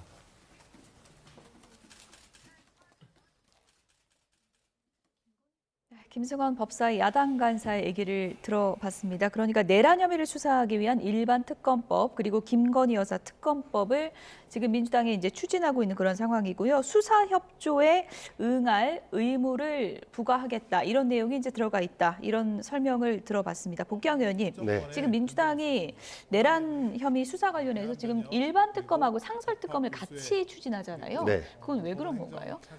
우선 일반 특검은 윤석열 대통령이 거부권을 행사할 가능성이 있다라는 생각에서 상설 특검은 거부권 행사를 못하지 않습니까? 특검을 추천해야 한다라는 의무 조항이라 일각에서는 특검 추천을 해야 한다라고 해도 대통령이 추천을 안 할 수도 있다 뭐라는 이제 걱정을 하긴 하는데 설마 그렇게 노골적으로 법을 어기면서 뭐 대통령 자리를 지킬 거라고 보진 않고 일반 특검을 거부할 경우 상설 특검으로라도 수사를 진행시키고 그 과정에서 일반 특검은 계속해서 시도한다. 왜냐하면 상설 특검은 그 규모와 기간이 워낙 짧아요. 그렇기 때문에 상설 특검으로는 만족스러운 수사를 못할 가능성이 높습니다. 그래서 일반 특검은 지속적으로 시도를 해가면서 일반 특검이 출범을 하게 되면 상설 특검의 수사 결과나 이런 것들을 모두 다 일반 특검으로 이렇게 연결을 하게끔 그렇습니다. 이런 내용들까지 일반 특검 안에 다 집어넣고 그동안에 이제 특검 그러면 야당이 일방적으로 원하는 후보가 특검이 된다라고 해서 반대를 했었기 때문에 이번에는 이제 중립적인 법원 행정처장이 추천을 하고 그리고 대한변협도 보수적인 입장을 그동안 쭉 유지를 해왔지 않습니까? 그쪽하고 그리고 이제 그 법학 교수회 이쪽에서 추천을 하게 됐을 경우에 이 셋 중에서 한 사람을 대통령이 결정하게끔 그러면 뭐 정치적인 어느 뭐 편중이나 이런 것들은 이런 오해는 다 사라질 텐데 그럼에도 불구하고 거부할 가능성에 대해서 저희들은 두고 있습니다. 예. 이렇게 민주당에서 이제 진실규명을 위한 특검을 이제 적극적으로 추진하고 있는 상황이고 국회에서는 현안 질의가 이제 계속되고 있는데 현안 질의에서 이제 관련자들 진술도 계속 나오고 있지 않습니까? 조금 전에 저희가 속보로 전해드린 것처럼 지금 방첩사 수사단장이 이 정치인 체포 지시와 관련해서 벙커 있는지 확인해라 이런 구체적인 지시까지 여인영 사령관이 했다고 진술이 나온 거잖아요. 이 부분은 어떻게 볼 수 있을까요? 그러니까 이제 지난주에 한동훈 대표가 금요일 날 긴급 최고위를 열어서 대통령의 신속한 직무정지가 필요하다고 판단되는 근거가 바로 정치인 체포조를 대통령이 직접 지시했다는 새로운 사실 아니겠습니까? 그 정황이 이제 조금씩 실체가 드러나게 돼 있죠. 왜냐하면 수사를 하다 보면 국방장관 김용현 장관이 이제 지시를 했고 여인영 방첩사령관이 지시를 하면 방첩사령관 거기 방첩사 소속의 수사단장에게 수사단장이 이제 이 수사를 책임지는 합수부의 수사를 책임진 사람들이기 때문에 정치인을 잡아오면 이제 수사를 해하기 위해서 벙커에 수감 시설이 있는지 확인하라는 걸 지금 확인해 준 거예요. 그러니까 그런 거기 때문에 저는 검찰, 경찰, 뭐 공수처에서 각기 수사를 하고 있습니다만 제가 모두의 우리 당이 지금 탄핵을 반대하고 이걸 회피해서 될 일이 아니라는 게 매일매일 저런 놀랄만한 새로운 사실들이 나옵니다. 한두 개가 아니고 계속 나옵니다. 그리고 민심은 들끓고 있고요. 그리고 대통령은 요지부동 지금 그게 그대로 있는 거고요. 그러면 불확실성은 계속 커져가면서 위기는 커져가는데 탄핵을 해야 된다는 민심은 계속 질풍노도처럼 커지고 있기 때문에 그런 상황에서 우리 당이 휩쓸려 가기보다는 우리 당이 주도적으로 탄핵에 동참하고 발의하는 그런 제2의 6.29선언을 다시 한번 말씀드리고, 저 상황은 지금 검찰이든 경찰이든 빨리 여인영 방첩사령관을 피의자로 지금 입건했다고 하니까 소환을 아마 한 걸로 제가 알고 있습니다만, 소환을 빨리 해서 수사를 해서 김용현 전 국방장관처럼 바로 긴급 체포를 하든 구속영장 청구가 되는 것이 좀 순서일 거라고 보고요. 그리고 이제 저 정치인 체포와 비슷하게 또 충격적인 사건이 바로 이제 포고령 내용이 있지 않습니까? 포고령에 뭐 전공인들 처단이라는 이야기도 나오고 정당 활동 금지라는 유연적인 내용이 나오고, 그래서 이 포고령을 누가 작성했는지, 그리고 어떻게 그 개통을 밟아서 내려왔는지, 이 부분도 중요한 수사의 대상이 될 거라고 봅니다. 지금 뭐 공동발의, 탄핵안 공동발의도 국민의힘이 좀 생각해 봐야 된다라고 이제 얘기를 해주셨는데, 지금 내부 분위기는 좀 또 그렇지가 않은 게, 이게 TF를 만들어가지고 질서 있는 퇴진, 그러니까 뭐 2월이나 3월이나 하야 이런 시나리오를 지금 놓고 의원총회를 하고 있다고 하잖아요. 그걸 민주당이 받을 가능성이 어느 정도라고 보세요? 그건 제가 볼 때 어저께까지의 저는 보도 내용이라고 보고요. 어제까지는 전혀 지금 뭐 길을 못 찾고 지난 주말에 있었던 이른바 이제 질서 있는 조기 퇴진이라는 막연한 상황에서 어제 의총 내내 뭐 찾아보니까 안 찾아지니까, 오늘도 지금 의원총회 하고 있다고요. 그렇죠. TF팀 만드는 걸로 이제 하나의 그 발표를 한 거고요. 저는 오늘은 분위기가 좀 바뀌었을 거라고 봅니다. 바뀌었고 조금씩 탄핵이 불가피하다는 분위기가 감지가 되면 저는 그렇게 해서 그 질서 있는 조기 퇴진은 사실은 이제 무력화되고 탄핵 표결이 어떻게 할 것인가에 대한 논란으로 이어갈 텐데, 그런 과정이기 때문에 저는 한동훈 대표가 주도하고 우리 당이 좀 나서서 민주당이 주도하는 그런 탄핵 절차에 끌려가지 말고 우리가 좀 주도해서 같이 공동으로 대통령을 분리해내자, 이런 말씀을 제가 계속해서 개인적으로 드리는 겁니다. 어쨌든 지금 취재기자 보도 내용은 뭐 2월 뭐 하야, 3월 하야 이런 얘기까지 나오고 있고, 어떻게 보면은 이제 탄핵이 됐을 때 치러질 조기 대선보다 좀 앞당겨서 제시를 한다면 민주당이 이거를 뭐 긍정으로 볼 수도 있지 않을까. 국민의힘 내부에선 또 이런 얘기도 있다고 하던데요. 어떻게 보세요? 2월이다라고 했을 때 그 기간 동안 내란 범죄자가 대통령 자리에 앉아 있는 것을 용인하는 거지 않습니까? 민주당과 국민의 입장에서는 절대로 받아들일 수 없는 안입니다. 결국은 그 기간 동안 내란 동조 세력인 국민의힘이 수습하고 다시 국민과 또 민주당을 향해서 반격할 수 있는 시간을 벌겠다라는 메시지로밖에 안 들려요. 그래서 지금은 정치적 유불리에 대한 주판화를 튕길 때가 아니고 어떻게 하는 것이 국민과 국가를 위한 길인가로 선택을 해야 됩니다. 그럴 때 향후에 생로도 보이는 것이지, 지금 정치적 주판화를 튕기는 것을 우리 국민들이 뻔히 다 알아요. 한동훈 대표가 한한연대 해서 대통령은 2선으로 물러나면서 본인이 거의 대통령처럼 하겠습니다 라고 한 것에 대해서 발표하자마자 곧바로 그럼 한동훈 대표가 내란 두 번째 내란을 일으키는 거냐라는 반응이 국민들로부터 나오지 않습니까? 그런 것처럼 지금 뭐 2월, 4월 이런 꼼수들은 절대 안 통한다. 그리고 거기에 우리 국민과 또 민주당이 용납하지 않는다라는 상식적인 말씀드립니다. 의원님, 또 한 가지 변수가요. 지금 뭐 검찰, 경찰 경쟁적으로 수사 속도를 높이고 있어서 뭐 윤석열 대통령 긴급 체포 가능성도 거론이 되고 있잖아요. 만약에 표결 전에 이런 일이 있어도 표결은 표결대로 그냥 가는 건가요? 그렇습니다. 그러니까 탄핵이 되고도 구속될 수가 있는 것이고, 그래서 구속은 피하기 어려워 보입니다. 그런데 이제 탄핵을 안 시키고 구속돼 있는다? 그 구속된 대통령의 탄핵을 국민의힘이 계속해서 막는다라고 하는 것은 정말 말도 안 되는 상황 아니겠습니까? 그래서 결국은 시간의 문제인데 사퇴 혹은 탄핵을 피할 수는 없어요. 근데 이게 길어지면 길어질수록 대한민국은 점점 더 어려워진다라는 겁니다. 계엄 사태 이후 이재명 대표의 행보에도 관심이 쏠리고 있는데요. 오늘 아침 최고위에서 사실상 무정부 상태다, 이렇게 얘기를 했습니다. 이재명 대표 오늘 발언 들어보시죠. 지금은 정부는 사실상 무정부 상태입니다. 그리고 여당은 이런 상황을 이용해서 정치적 이익을 취해보겠다고 경거망동하고 있습니다. 이럴 때가 아닙니다. 여야 그리고 정부 3자가 모여서 최소한 경제만큼은 함께 대안을 만들어 가기를 바랍니다. 현재 상황이 어떤지도 정확하게 점검해야 됩니다. 우리 모두 불확실성 해소를 위해서 최선을 다해야 합니다. 정기국회 마지막 날인 오늘 우리 민주당은 예산안 처리를 끝내겠습니다.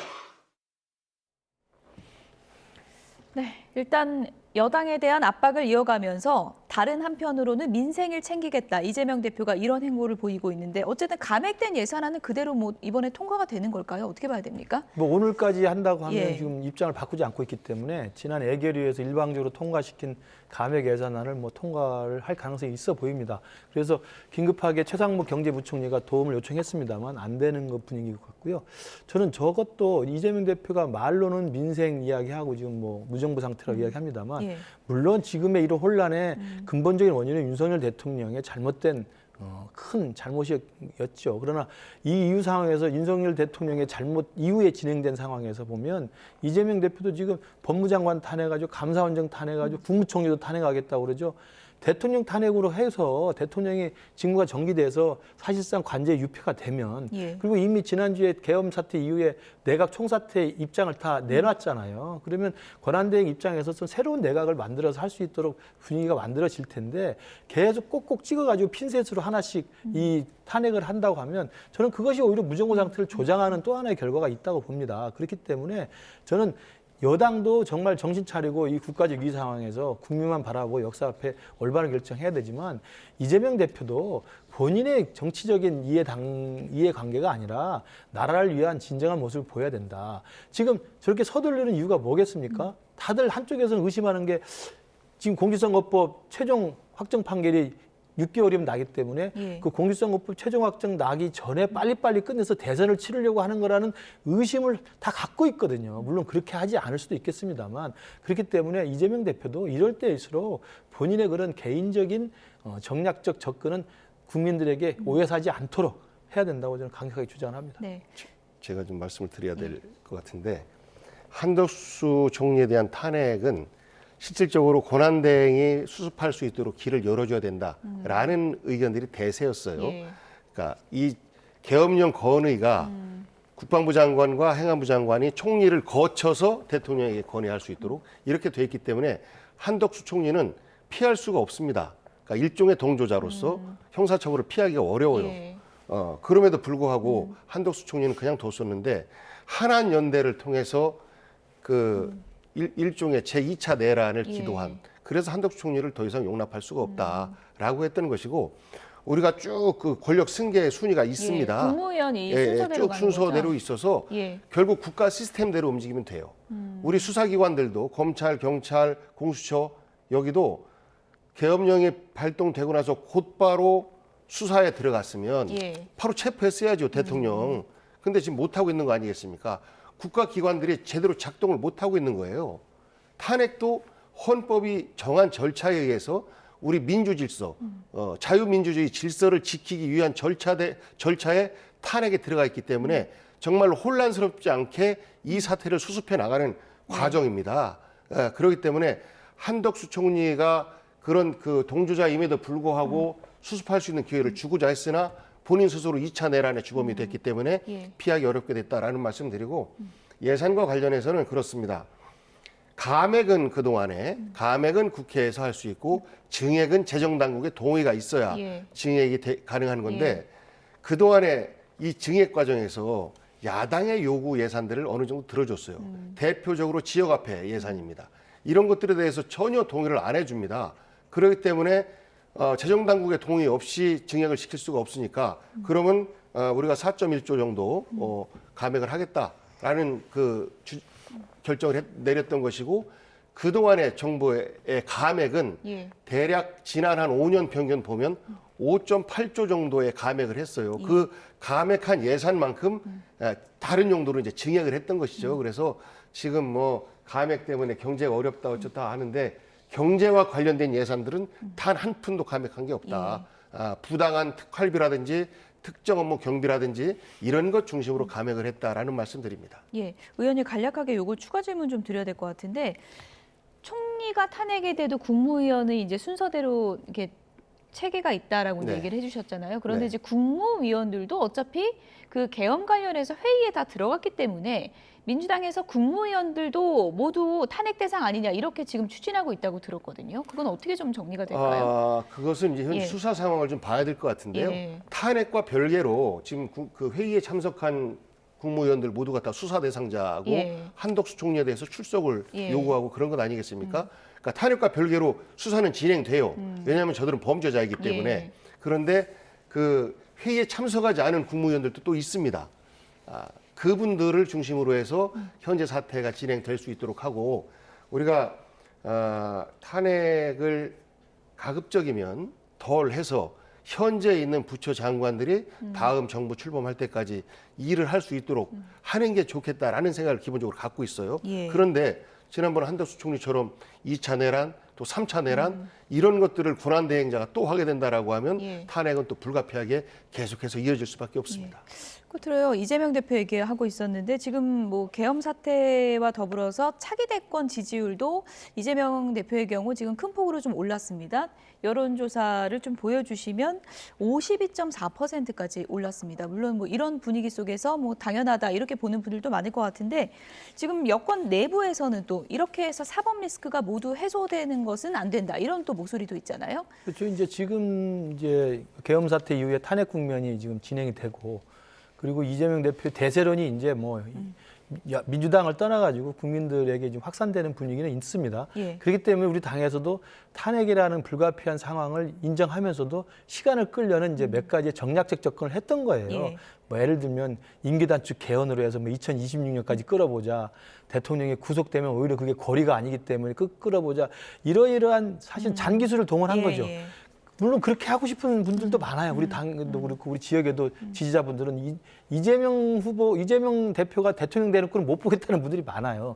그렇기 때문에 이제 그러저러한 불안감과 불만은 있습니다만 지금의 국면에서는 그걸 따질 때는 아닙니다. 이재명 대표의 사법 리스크는 사법 리스크대로 가는 거고요. 그럼 법원의 절차와 법원의 사법 시스템에서 맡겨두고 우리는 탄핵과 비상계엄 사태 이후에 우리 당의 새로운 접근과 새로운 그 기사회생의 길을 우리 또 길대로 찾으면 되는 거기 때문에 저는 그 두 개를 연계해서 잔꾀를 부리는 건 국민들한테 다 들통이 난다. 그렇게 생각이 들고 그렇기 때문에 탄핵에 주도적으로 참여해서 윤석열 대통령 리스크를 우리 당 스스로 살을 깎는 기분으로 잘라내는 것 그리고 활로를 찾는 것 저는 그것만이 유일한 해법이라고 생각합니다. 네.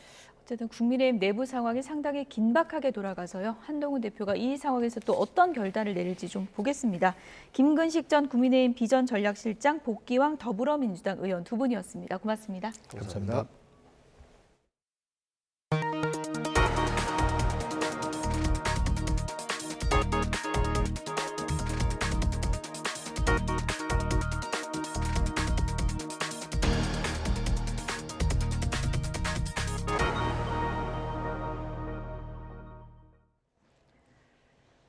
계엄 사태로 급등한 환율이 탄핵 사태 장기화로 당분간 고공행진을 이어갈 것이라는 전망이 나오고 있습니다.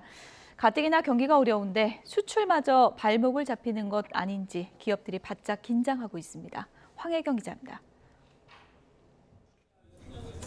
환율이 요동치면 직격탄을 맞는 곳 가운데 하나가 바로 수출 기업입니다. 환율이 오르면 원자재 구입 비용이 치솟고 부채 부담도 커지기 때문입니다. 리튬이나 니켈 등 원료 대부분을 수입에 의존하는 배터리 업계나 석유화학, 철강 등이 바로 그 대상입니다. 예를 들어 캐즘으로 고전 중인 배터리 기업 LG에너지솔루션의 경우 3분기 달러 부채가 6조 8천여억 원으로 달러 자산보다 2조 3천억 원 넘게 많은데 만약 환율이 10%만 올라도 세전 손실이 2,400억 원 가까이 늘어납니다. 예상하기 힘든 변동성 때문에 신규 투자가 발목을 잡히기도 합니다. 아직 전면 재검토 단계는 아니지만 삼성, 현대차, SK 등에서 내년 사업 계획을 다시금 면밀하게 들여다보고 있습니다. 방산업계도 긴장하고 있습니다. 비상계엄령이 내려지며 키르기스탄 공화국 대통령의 한국항공우주산업 카이 방문 일정이 취소됐고 방위산업 분야 협력 의사를 밝혔던 스웨덴 총리의 방한 일정도 취소되는 등 줄줄이 퇴짜를 맞고 있습니다. 특히 트럼프 2기 행정부 출범이 코앞인데 국정마비로 이른바 관세 전쟁에 대응할 골든타임을 놓치는 게 아니냐는 우려도 커지고 있습니다. 국내 수입업체들의 수입물가 부담이 가중될 수 있고 소비자 물가 부담으로 또 전개될 수 있습니다. 강달러라는 그 굉장히 어려운 국면에 취하다 보면 완화적으로 통화 정책을 운용하기도 어려운 사면 초과에 놓여져 있는 그런 거시경제 환경이라고 이해할 수 있겠습니다. 게다가 정치적 불안이 이미 얼어붙어 있는 내수 경기를 더 큰 수렁에 빠뜨릴 가능성마저 제기되면서 희망차야 할 연말연시를 더욱 불안하게 만들고 있습니다. YTN 황희경입니다. 지난달 파묘 같은 유지류의 가격이 크게 뛰며 세계 식량 가격 지수가 19개월 만에 최고 수준으로 올랐습니다. 여기에 정치적인 불확실성이 환율 상승을 자극하면서 밥상 물가를 더 끌어올리진 않을지 우려가 커지고 있습니다. 오동건 기자입니다.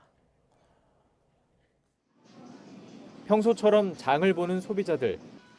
한치 앞을 알 수 없는 정치 상황이 물가 상승으로 이어지진 않을까 불안합니다. 경제나 이 나라 상태 보면 안 오를 수는 없고, 네, 그냥 이래저래 아무튼 불안한 게 제일 큰 것 같아요. 이미 이상기후로 식량 물가는 오름세를 탄 상황. 주요 농산물의 가격 동향을 나타내는 세계 식량 가격 지수는 지난달 127.5로 19개월 만에 최고치를 기록했습니다. 동남아에서 폭우로 인한 생산량 감소 우려로 팜유 등 유지류가 크게 올랐습니다. 물가에 큰 위협이 되는 것은 바로 환율입니다. 라면에 들어가는 밀가루, 커피 원두 모두 다 수입에 의존할 수밖에 없기 때문에 비상계엄 사태 이후 환율이 고공행진을 이어가면서 식품업계에 부담으로 작용하고 있습니다. 이미 초콜릿과 커피 등의 가공식품 가격을 올린 업체들은 고환율에 또다시 가격 인상을 고민할 수밖에 없습니다. 여기에 곡물류도 안심할 수 없는 상황. 우리나라의 곡물 자급률은 19.5%로 2008년과 비교하면 10% 넘게 떨어졌습니다. 밀과 옥수수 등의 수입 곡물은 환율 상승과 함께 언제든 물가 폭탄으로 작용할 수 있습니다. 원달러 환율이 상승을 하게 되면 수입하는 그 최종 소비재 가격이 바로 올라가게 되거든요. 그래서 뭐 수입 농산물이라든지 수입 과일 이런 것들의 가격이 영향을 받을 가능성이 크고요. 정치 불안이 계속되면 원달러 환율이 최대 1,500원까지 오를 수 있다는 전망까지 나오면서 밥상 물가의 불확실성도 점점 커지고 있습니다. YTN 오동건입니다.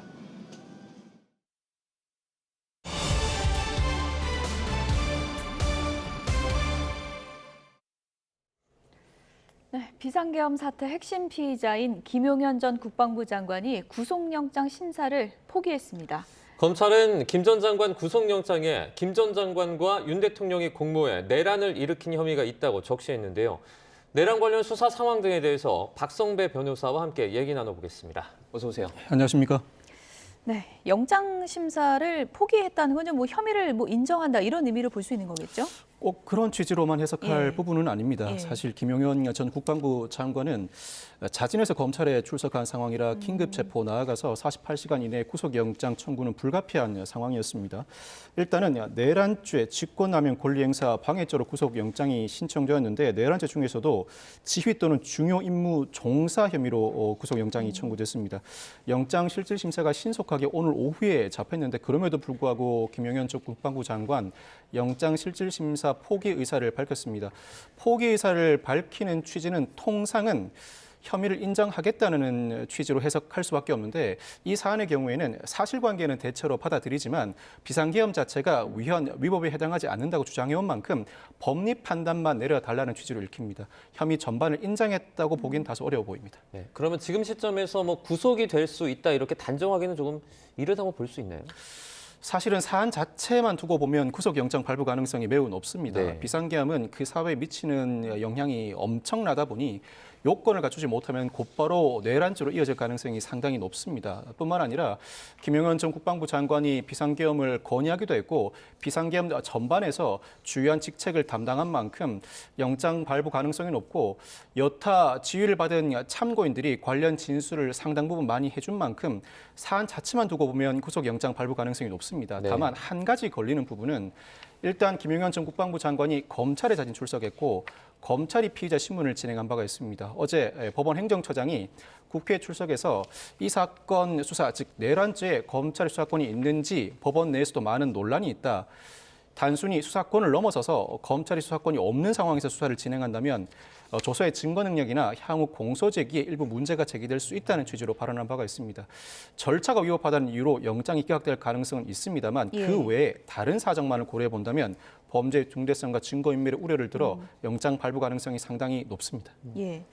검찰 수사에서 뭐 포고령을 작성했다 이런 진술도 나왔잖아요. 김용현 전 장관이요. 네.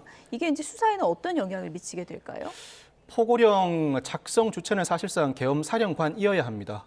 비상계엄이 발령되면 계엄사령관이 행정사무와 법원을 포함한 사법사무를 통할하게 되고 각종 조치를 발령할 권한을 가지게 됩니다. 물론 계엄사령관도 국방부 장관의 지시를 받거나 이번 사안처럼 전국을 단위로 할 경우에는 대통령의 지휘 감독을 받게 되는데 실질적으로 국방부 장관이 포고령을 작성했다면 비상계엄을 대통령과 계엄사령관이 아닌 대통령과 국방부 장관이 주도했다는 취지로 해석할 수 있습니다. 네. 아마 김용현 전 국방부 장관 구속영장이 발부되게 되면 다소 이른 감이 없지 않아 있습니다만 곧바로 윤석열 대통령을 향한 수사가 이어질 가능성이 높습니다.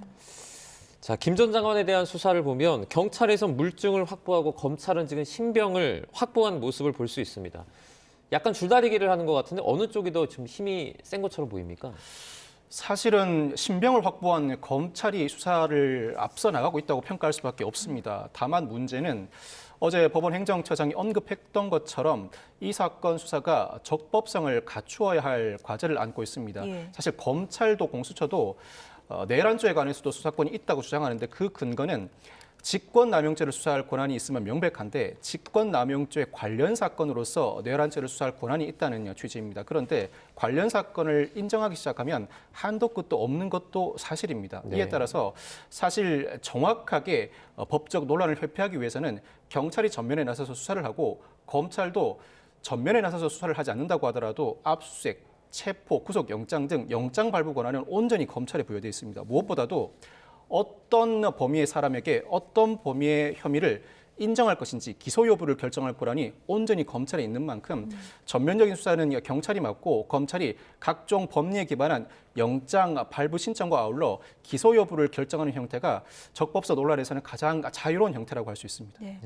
김 전 장관 수사가 이제 관심을 받는 것은 바로 이제 윤석열 대통령을 향해서 이제 겨냥해 나갈 것인가 이 부분인데 내란 수괴로 판단했다 이런 내용이 전해졌잖아요. 이건 어떤 의미인가요? 구속영장 청구서에 김 전 장관이 윤석열 대통령, 박안수 육군 참모총장, 곽종근 특전사령관 등과 공모하여 내란을 저질렀다는 취지로 적시돼 있습니다. 이 내란죄는 국헌을 물러날 목적으로 폭동을 일으킨 경우를 일컫는데 우두머리는 사형 무기에 처하고 지휘한 자 또는 중요임무 종사자는 사형 무기 또는 5년 이상의 징역 금고에 처하게 돼 있습니다. 구속영장 청구 범죄 사실 자체로 중요임무 종사자로 일단은 구속영장이 청구된 김용현 전 국방부 장관이 명시되어 있습니다만 사안 자체는 그 행위 전반을 주도한 주체가 그 우두머리 윤석열 대통령이라는 취지로 읽힙니다. 곧바로 구속영장이 발부된다면 아마 윤석열 대통령에 대한 수사가 이어질 텐데 한동안은 숨 고르기를 할 것입니다. 곽종근 특전사령관이나 박안수 육군 참모총장이나 무엇보다 여인영 방첩사령관 등에 대한 피의자 조사를 통해서 관련 혐의를 보강한 다음 이어서 윤석열 대통령에 대한 수사로 이어질 것으로 전망됩니다. 지금 뭐 언론에서는 윤석열 대통령에 대한 긴급 체포 가능성도 좀 거론되고 있는 상황인데 그래픽 보여주시면 이제 관련자들에 대한 이제 조사가 모두 이뤄진 후에 긴급 체포할 가능성이 있다 이렇게 보시는 건가요? 관련자들 조사가 이어져야 합니다. 사실 김용현 전 국방부 장관 조사도 이른 감이 있습니다. 김용현 전 국방부 장관이 검찰에 자진 출석하는 바람에 검찰 입장에서는 부득이 긴급 체포 구속영장 청구를 할 수밖에 없었는데 급하게 구속영장 청구를 하다 보니 이 사건 수뇌부 중 일부라고 할 수 있는 곽종근 특전사령관이나 박안수 육군 참모총장도 사실 이들도 피의자 신분으로 조사를 해야 합니다. 그런데 당장 피의자 신분으로 조사하기가 상당히 어려운 상황이다 보니 시간의 제약에 따라서 참고인으로 조사해서 김용현 전 국방부 장관에 대한 구속영장 범죄 사실을 보강하는 취지로만 조사를 이어나갔습니다. 결국 김용현 전 국방부 장관에 대한 구속영장이 발부된다고 하더라도 각종 영상과 관련 자료를 확보해야 할 뿐만 아니라 곽종근 특전사령관, 박안수 육군 참모총장, 여인영 방첩사령관 외에도 지휘를 받았던 그 지휘 계통에 있던 각종 군인들, 선관위 직원에 대한 참고인 조사가 대대적으로 이루어져야 합니다. 사건의 전모가 어느 정도 밝혀진 이후에 그 우두머리로 지목되고 있는 윤석열 대통령에 대한 수사로 나아가야 하고 긴급 체포 가능성이 거론되고 있습니다만 사실 긴급 체포는 어렵습니다. 그 이유가 물론 긴급체포는 중대한 범죄를 저질렀을 때 도주우려나 증거인멸의 우려가 있을 때 시행하는 것입니다. 증거인멸 우려를 들어서 일각에서 긴급체포의 필요성을 강력하게 주장하고 있는데 긴급체포는 법문에 따르면 법원의 영장을 사전에 받을 시간적 여유가 없을 때나 실행하는 것입니다. 과연 윤석열 대통령에 대해서 법원의 영장을 받을 시간적 여유가 사전에 없는가 사실 의문이긴 합니다. 일단은 소환 조사 요청을 두세 차례 해보고 응하지 않는 경우에 체포영장을 발부받는 방식이어야 하고 경찰이 긴급체포에 나선다고 하더라도 과연 경호처가 순순히 긴급체포에 응할 것인가 영장 없는 체포라는 이유로 긴급체포에 응하지 않을 가능성이 높습니다. 즉 사실상으로도 어렵다고 보여집니다. 일각에서는 중요 임무 종사자가 김용현 전 장관이니까 검찰이 이제 신병을 확보하면 그 진술을 토대로 윤 대통령에 대한 수사로 갈 것이다라고 전망하는 쪽도 있는데 어쨌든 뭐 더 많은 증거 확보가 필요할 것이다 이렇게 보시는 거군요. 증거 확보를 하지 않고서 섣불리 어쨌든 현직 대통령입니다. 현직 대통령에 대한 수사는 많은 제한이 따릅니다. 물론 내란죄는 불소추 특권의 예외죠. 수사가 충분히 가능한데 긴급 체포뿐만 아니라 영장에 의한 체포, 구속영장 청구에도 상당 부분 제약이 따르고 예를 들어 압수수색의 경우에 대통령 공간에 대한 압수수색을 진행하려고 했을 때 군사상 비밀을 요하는 장소입니다. 경호처가 그 공간을 열어주지 않으면 압수수색이 사실상 불가능합니다. 충분한 물적 증거를 확보한 다음에 체포 영장을 발부받고 법원으로부터 광범위하게 압수수색을 할 수 있는 압수수색 영장을 발부받아야 비로소 설득이 가능하고 그럼에도 불구하고 경호처가 응하지 않을 때 국민 여론을 뒷받침받아 수사를 더 확대해 나갈 수 있는 것입니다. 네. 이번 비상계엄 사태 우두머리로 어쨌든 그 명시가 된 윤석열 대통령이 만약에 구속이 된다면 그 업무는 지금 어떻게 되는 거라고 볼 수 있습니까? 만약 윤석열 대통령이 구속된 경우에는 헌법상 대통령 사고로 볼 여지가 있습니다. 대통령이 고리되거나 사고인 경우에 그 권한 대행자가 대통령의 권한을 대행하게 되는데 고리는 사망하거나 탄핵 의결로 파면되거나 사임한 경우를 일컫고 사고는 신병 즉 병으로 알아 눕거나 탄핵 소추가 의결된 직무가 정지된 경우를 일컫습니다. 그런데 대통령에 대한 구속은 우리 헌법도 법률도 예정해둔 상황이 아니다 보니 고리나 사고에 해당하는지를 두고 다툼의 여지가 있습니다만 적어도 사고로 볼 여지는 다분하다고 보여집니다. 물론 옥중에서도 국정을 수행할 수 있습니다만 대통령 직무 특성상 대통령의 직무 권한은 행정부 수반이자 국가 원수입니다. 그에 따른 업무가 상당히 많이 포진되어 있는 상황이라 옥중에서 불특정한 보고를 받고 지시를 내리기에는 상당히 어려움이 따른다고 보고 사고로 해석할 여지가 다분하고 이에 따라서 일단은 국무총리가 대행하겠습니다만 국무총리 신병에도 일정한 사유가 발생한다면 차순위자인 기획재정부 장관, 나아가 교육부 장관, 과기통신부 장관 순으로 그 업무를 대행하게 될 것으로 보입니다. 어쨌든 지금 수사가 여러 갈래로 진행이 되다 보니까 조금 듣는 입장에서는 좀 혼란스러운 부분도 있거든요. 검찰과 경찰 그리고 공수처 이렇게 세 개 기관이 지금 경쟁적으로 수사를 하고 있는데 이 부분은 어떻게 좀 정리를 하는 게 좋을까요? 결국은 합동수사본부를 꾸려야 합니다. 합동수사본부를 꾸리는 취지는 내란죄와 관련된 명시적인 수사권은 경찰이 보유하고 있습니다. 나아가서 이 사건 수사 과정에서는 군인들에 대한 전반적인 수사도 필요한데 경찰도 검찰도 공수처도 군인에 대한 수사권은 존재하지 않습니다. 군인에 대한 민간 수사기관의 수사는 군인이 사망한 사건이나 군인 성폭력 사건의 경우에 한정해서 가능합니다. 이 사안은 그와 같은 사안이 아니므로 군, 검찰 등을 포함한 합동수사본부가 꾸려져야 하고 이미 검찰에 군, 검찰이 파견된 만큼 검찰이 합동수사본부에 참여한다면 군, 검찰도 자연스럽게 이 본부에 합류할 것으로 보입니다. 뿐만 아니라 합동수사본부를 꾸려야 할 필요성은 경찰의 전면에 나서서 내란죄에 대한 수사를 이어나간다고 하더라도 이 사안의 중대성이나 각종 증거인멸이 지금도 자행되고 있을 가능성이 상당히 높아서 그때그때 강제 수사가 이루어져야 합니다. 경찰과 검찰이 별개 분리된 조직으로 경찰이 수사를 진행하는 과정에서 압수수색이 필요하다, 신병 확보가 가능하다는 취지로 체포영장이나 압수수색영장을 신청하고 그 신청 내역을 또 다른 장소에서 검찰이 검토해서 구속영장을 청구하는 절차가 상당히 복잡하고 시간도 많이 걸립니다. 합동수사본부를 꾸리게 되면 일단 피의자 조사는 경찰이 진행한다고 하더라도 그때그때 압수수색영장이나 체포 구속영장은 같이 수사를 진행하고 있는 검찰이 한 번에 판단해서 일사천리로 진행할 가능성이 상당히 높아지게 됩니다.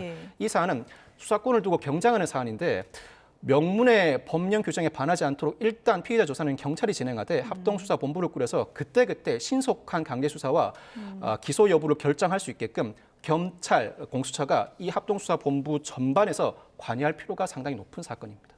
경찰이 지금 수사 의지는 좀 어느 정도로 보십니까? 경찰청장이나 서울경찰청장 출국 금지도 지금 해놓은 상태인데요.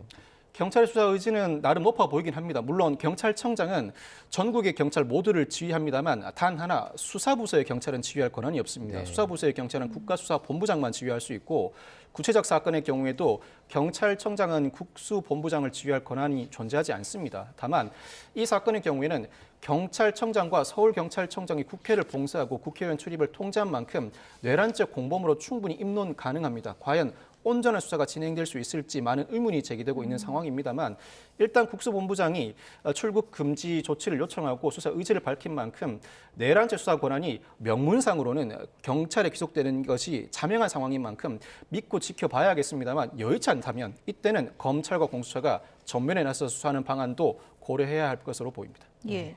근데 경찰이 굉장히 지금 대대적인 수사 의지를 밝히고 있는 그런 상황이고요.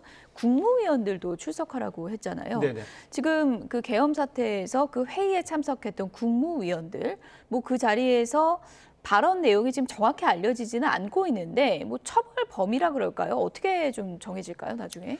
내란죄는 크게 세 단계로 나뉩니다. 예. 첫째는 우두머리, 둘째는 지휘자 또는 중요임무 종사, 셋째는 부하 내동자입니다. 예. 아마 국무위원들을 소환할 때는 이 중에서 세 번째 부하 내동한 자에 해당한다고 평가하거나 사실 국무위원들이 적극적으로 반대 의사를 표명하지 않았다는 것만으로 내란죄 형사 책임을 부과하기는 상당히 어렵습니다. 물론 현장에서 대통령 또는 국방부 장관의 지시라고 하더라도 국회를 봉쇄한 경찰청장이나 방첩 사령관은 위법한 명령임에도 불구하고 그대로 따랐다는 취지이므로 정당 행위가 인정되지 않아 처벌 가능성이 높습니다. 그렇지만 비상계엄을 선포하는 과정에서 국무회의 심의권이 존재한다고 하더라도 결국 결정권자는 대통령입니다. 국무회의 심의 과정에서 국무위원들이 적극적으로 반대하지 않았다고 형사 책임을 지우기는 상당히 어렵고 국무위원들을 소환해서 조사하는 취지는 비상계엄이 선포되는 과정을 정확하게 확인하기 위한 참고인 조사의 성격이 더 강하다고 보는 게 합당해 보입니다. 아마 국무위원들이 한둘이 아니기 때문에 각자의 진술이 확보된다면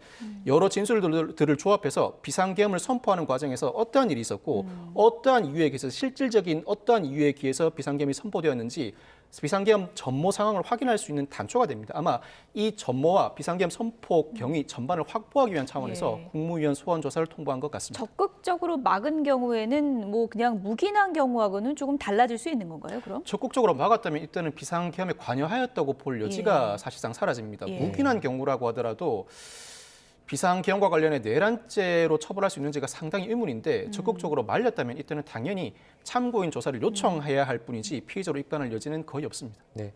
만약에 이제 뭐 한덕수 총리라든지 그 국무회의에 들어가 있던 분들이 수사를 받게 되는 과정이 이제 나오게 된다면 실제로 대통령 권한대행 또는 권한대행의 권한대행까지 계속 수사를 받게 되잖아요. 네. 이게 그러면 권한대행 할 수 있는 그 시스템이 좀 마비되는 거 아닙니까? 어느 수준에서는 피의자 입건이 중단될 것 같습니다. 적어도 대통령 나아가서 한덕수 국무총리까지는 피의자로 입건할 여지가 있습니다. 네. 국정을 통할할 일단은 국무위원회 회의를 주재하는 자 중에 하나이기 때문입니다. 그렇지만 권한대행이 내려오는 과정에서 예를 들어 교육부 장관이 국무위원회에 참여해서 일정한 의사를 밝히지 않았다는 이유로 피의자로 입건할 가능성도 낮고 네. 실제로 수사는 그 권한이 상당히 크다고 볼 여지가 있는 것이 법원은 기소해야 판단을 할 수 있습니다. 그렇지만 수사기관은 어떤 사안이 발생했을 때 이 사안과 관련돼 누구에게 책임을 물어 기소할지 여부를 결정할 수 있는 권한이 있습니다. 아마 사회 전반의 여론뿐만 아니라 국정을 수행해야 할 현 상황에 비춰서 국무위원 전체에 대해서 피의자로 입건해서 국정이 마비되는 상황은 수사기관도 초래하지 않을 것입니다. 아마 한덕수 국무총리 정도까지만 피의자로 입건하고 그 이상은 향후 피의자로 입건할 여지는 있을지언정 피의자를 당장 입건할 가능성은 상당히 낮을 것 같습니다. 네. 지금 뭐 어느 범위까지 어떤 처벌을 받게 될 것인지 이제 지켜봐야 될 상황이고 여러 가지 이제 계엄 사태와 관련해서 증언들이 나오고 있는데 전 계엄 사령관 같은 경우에도 포고령도 직전까지 몰랐고 계엄 그 선포도 TV를 보고 알았다 이런 지금 증언까지 하고 있잖아요. 네네. 이런 경우에는 처벌 수위가 어떻게 나올까요? 그렇다고 하더라도 계엄 사령관은 처벌을 엄히 받을 수밖에 없습니다. 네. 자신이 직접 관여하지 않았다고 하더라도 대통령이 계엄 사령관으로 임명했고 예. 일단 계엄 사령부 명의의 포고령이 나왔습니다. 포고령이 상당히 위헌에 해당할 여지가 다분한데 일단 국회 활동을 금지했고 영장 없이 체포, 구금할 수 있다고 공언하였을 뿐만 아니라 계엄 사령관의 지시에 따르지 않을 때는 압수수색, 체포, 구속, 영장 없이도 실행할 수 있고 자신의 지시에 따르지 않을 때는 형사처벌을 과할 수 있다는 내용도 포함되어 있습니다. 그 자체가 내란죄에 직접 공모, 가담했다고 볼 여지가 다분해서 사전에 이와 같은 사정을 계엄 사령관이 몰랐다고 하더라도 내란죄가 인정됨을 전제로 할 때 적어도 계엄 사령관까지는 엄한 처벌은 불가피합니다. 그러면 사령관 말고 이번에 김현태 707 특수임무단장 있지 않습니까?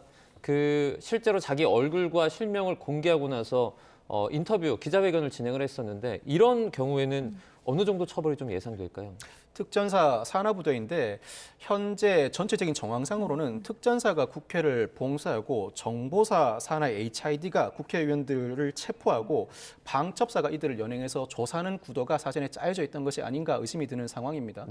이 특전사 산하부대장이 얼굴을 전면적으로 공개하고 자신이 이 부당한 지시를 막지 못하고 자신의 부하들에게 부당한 지시를 하달하였다는 취지로 발언을 했는데 일단은 소극적인 업무 수행이라고 하더라도 국회 봉쇄라는 내란죄 주요 행위에 가담한 이상 처벌을 면하기는 상당히 어려워 보입니다. 다만 적극적으로 수사에 협조하고 관련된 단초를 제공한다면 검찰이 기소하고 구형을 하는 과정에서 그 사정들을 상당 부분 참작해서 일정 부분 낮은 형량을 구형할 가능성이 있는데 이와 같은 구형과 재판 진행은 향후 법원의 판결에도 영향을 미칩니다.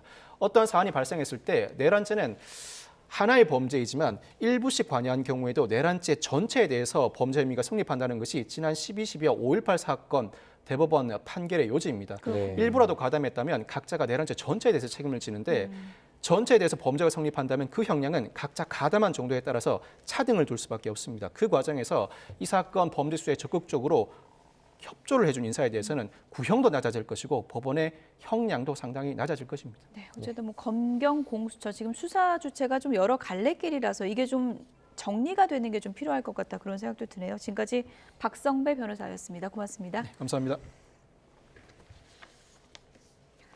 네, 지난 주말 전국 곳곳에서 열린 대통령 탄핵 집회에 캐롤이 흐르고 또 촛불과 함께 LED 응원봉이 등장했습니다. 외신들도 촛불 시민에 이은 이른바 MZ식 집회 문화에 다시 놀라고 있습니다. 이광영 기자가 취재했습니다. 탄핵이 답이다. 대통령 탄핵이라는 엄중한 이슈에도 청년들이 가득한 집회 현장은 비교적 밝은 분위기였습니다.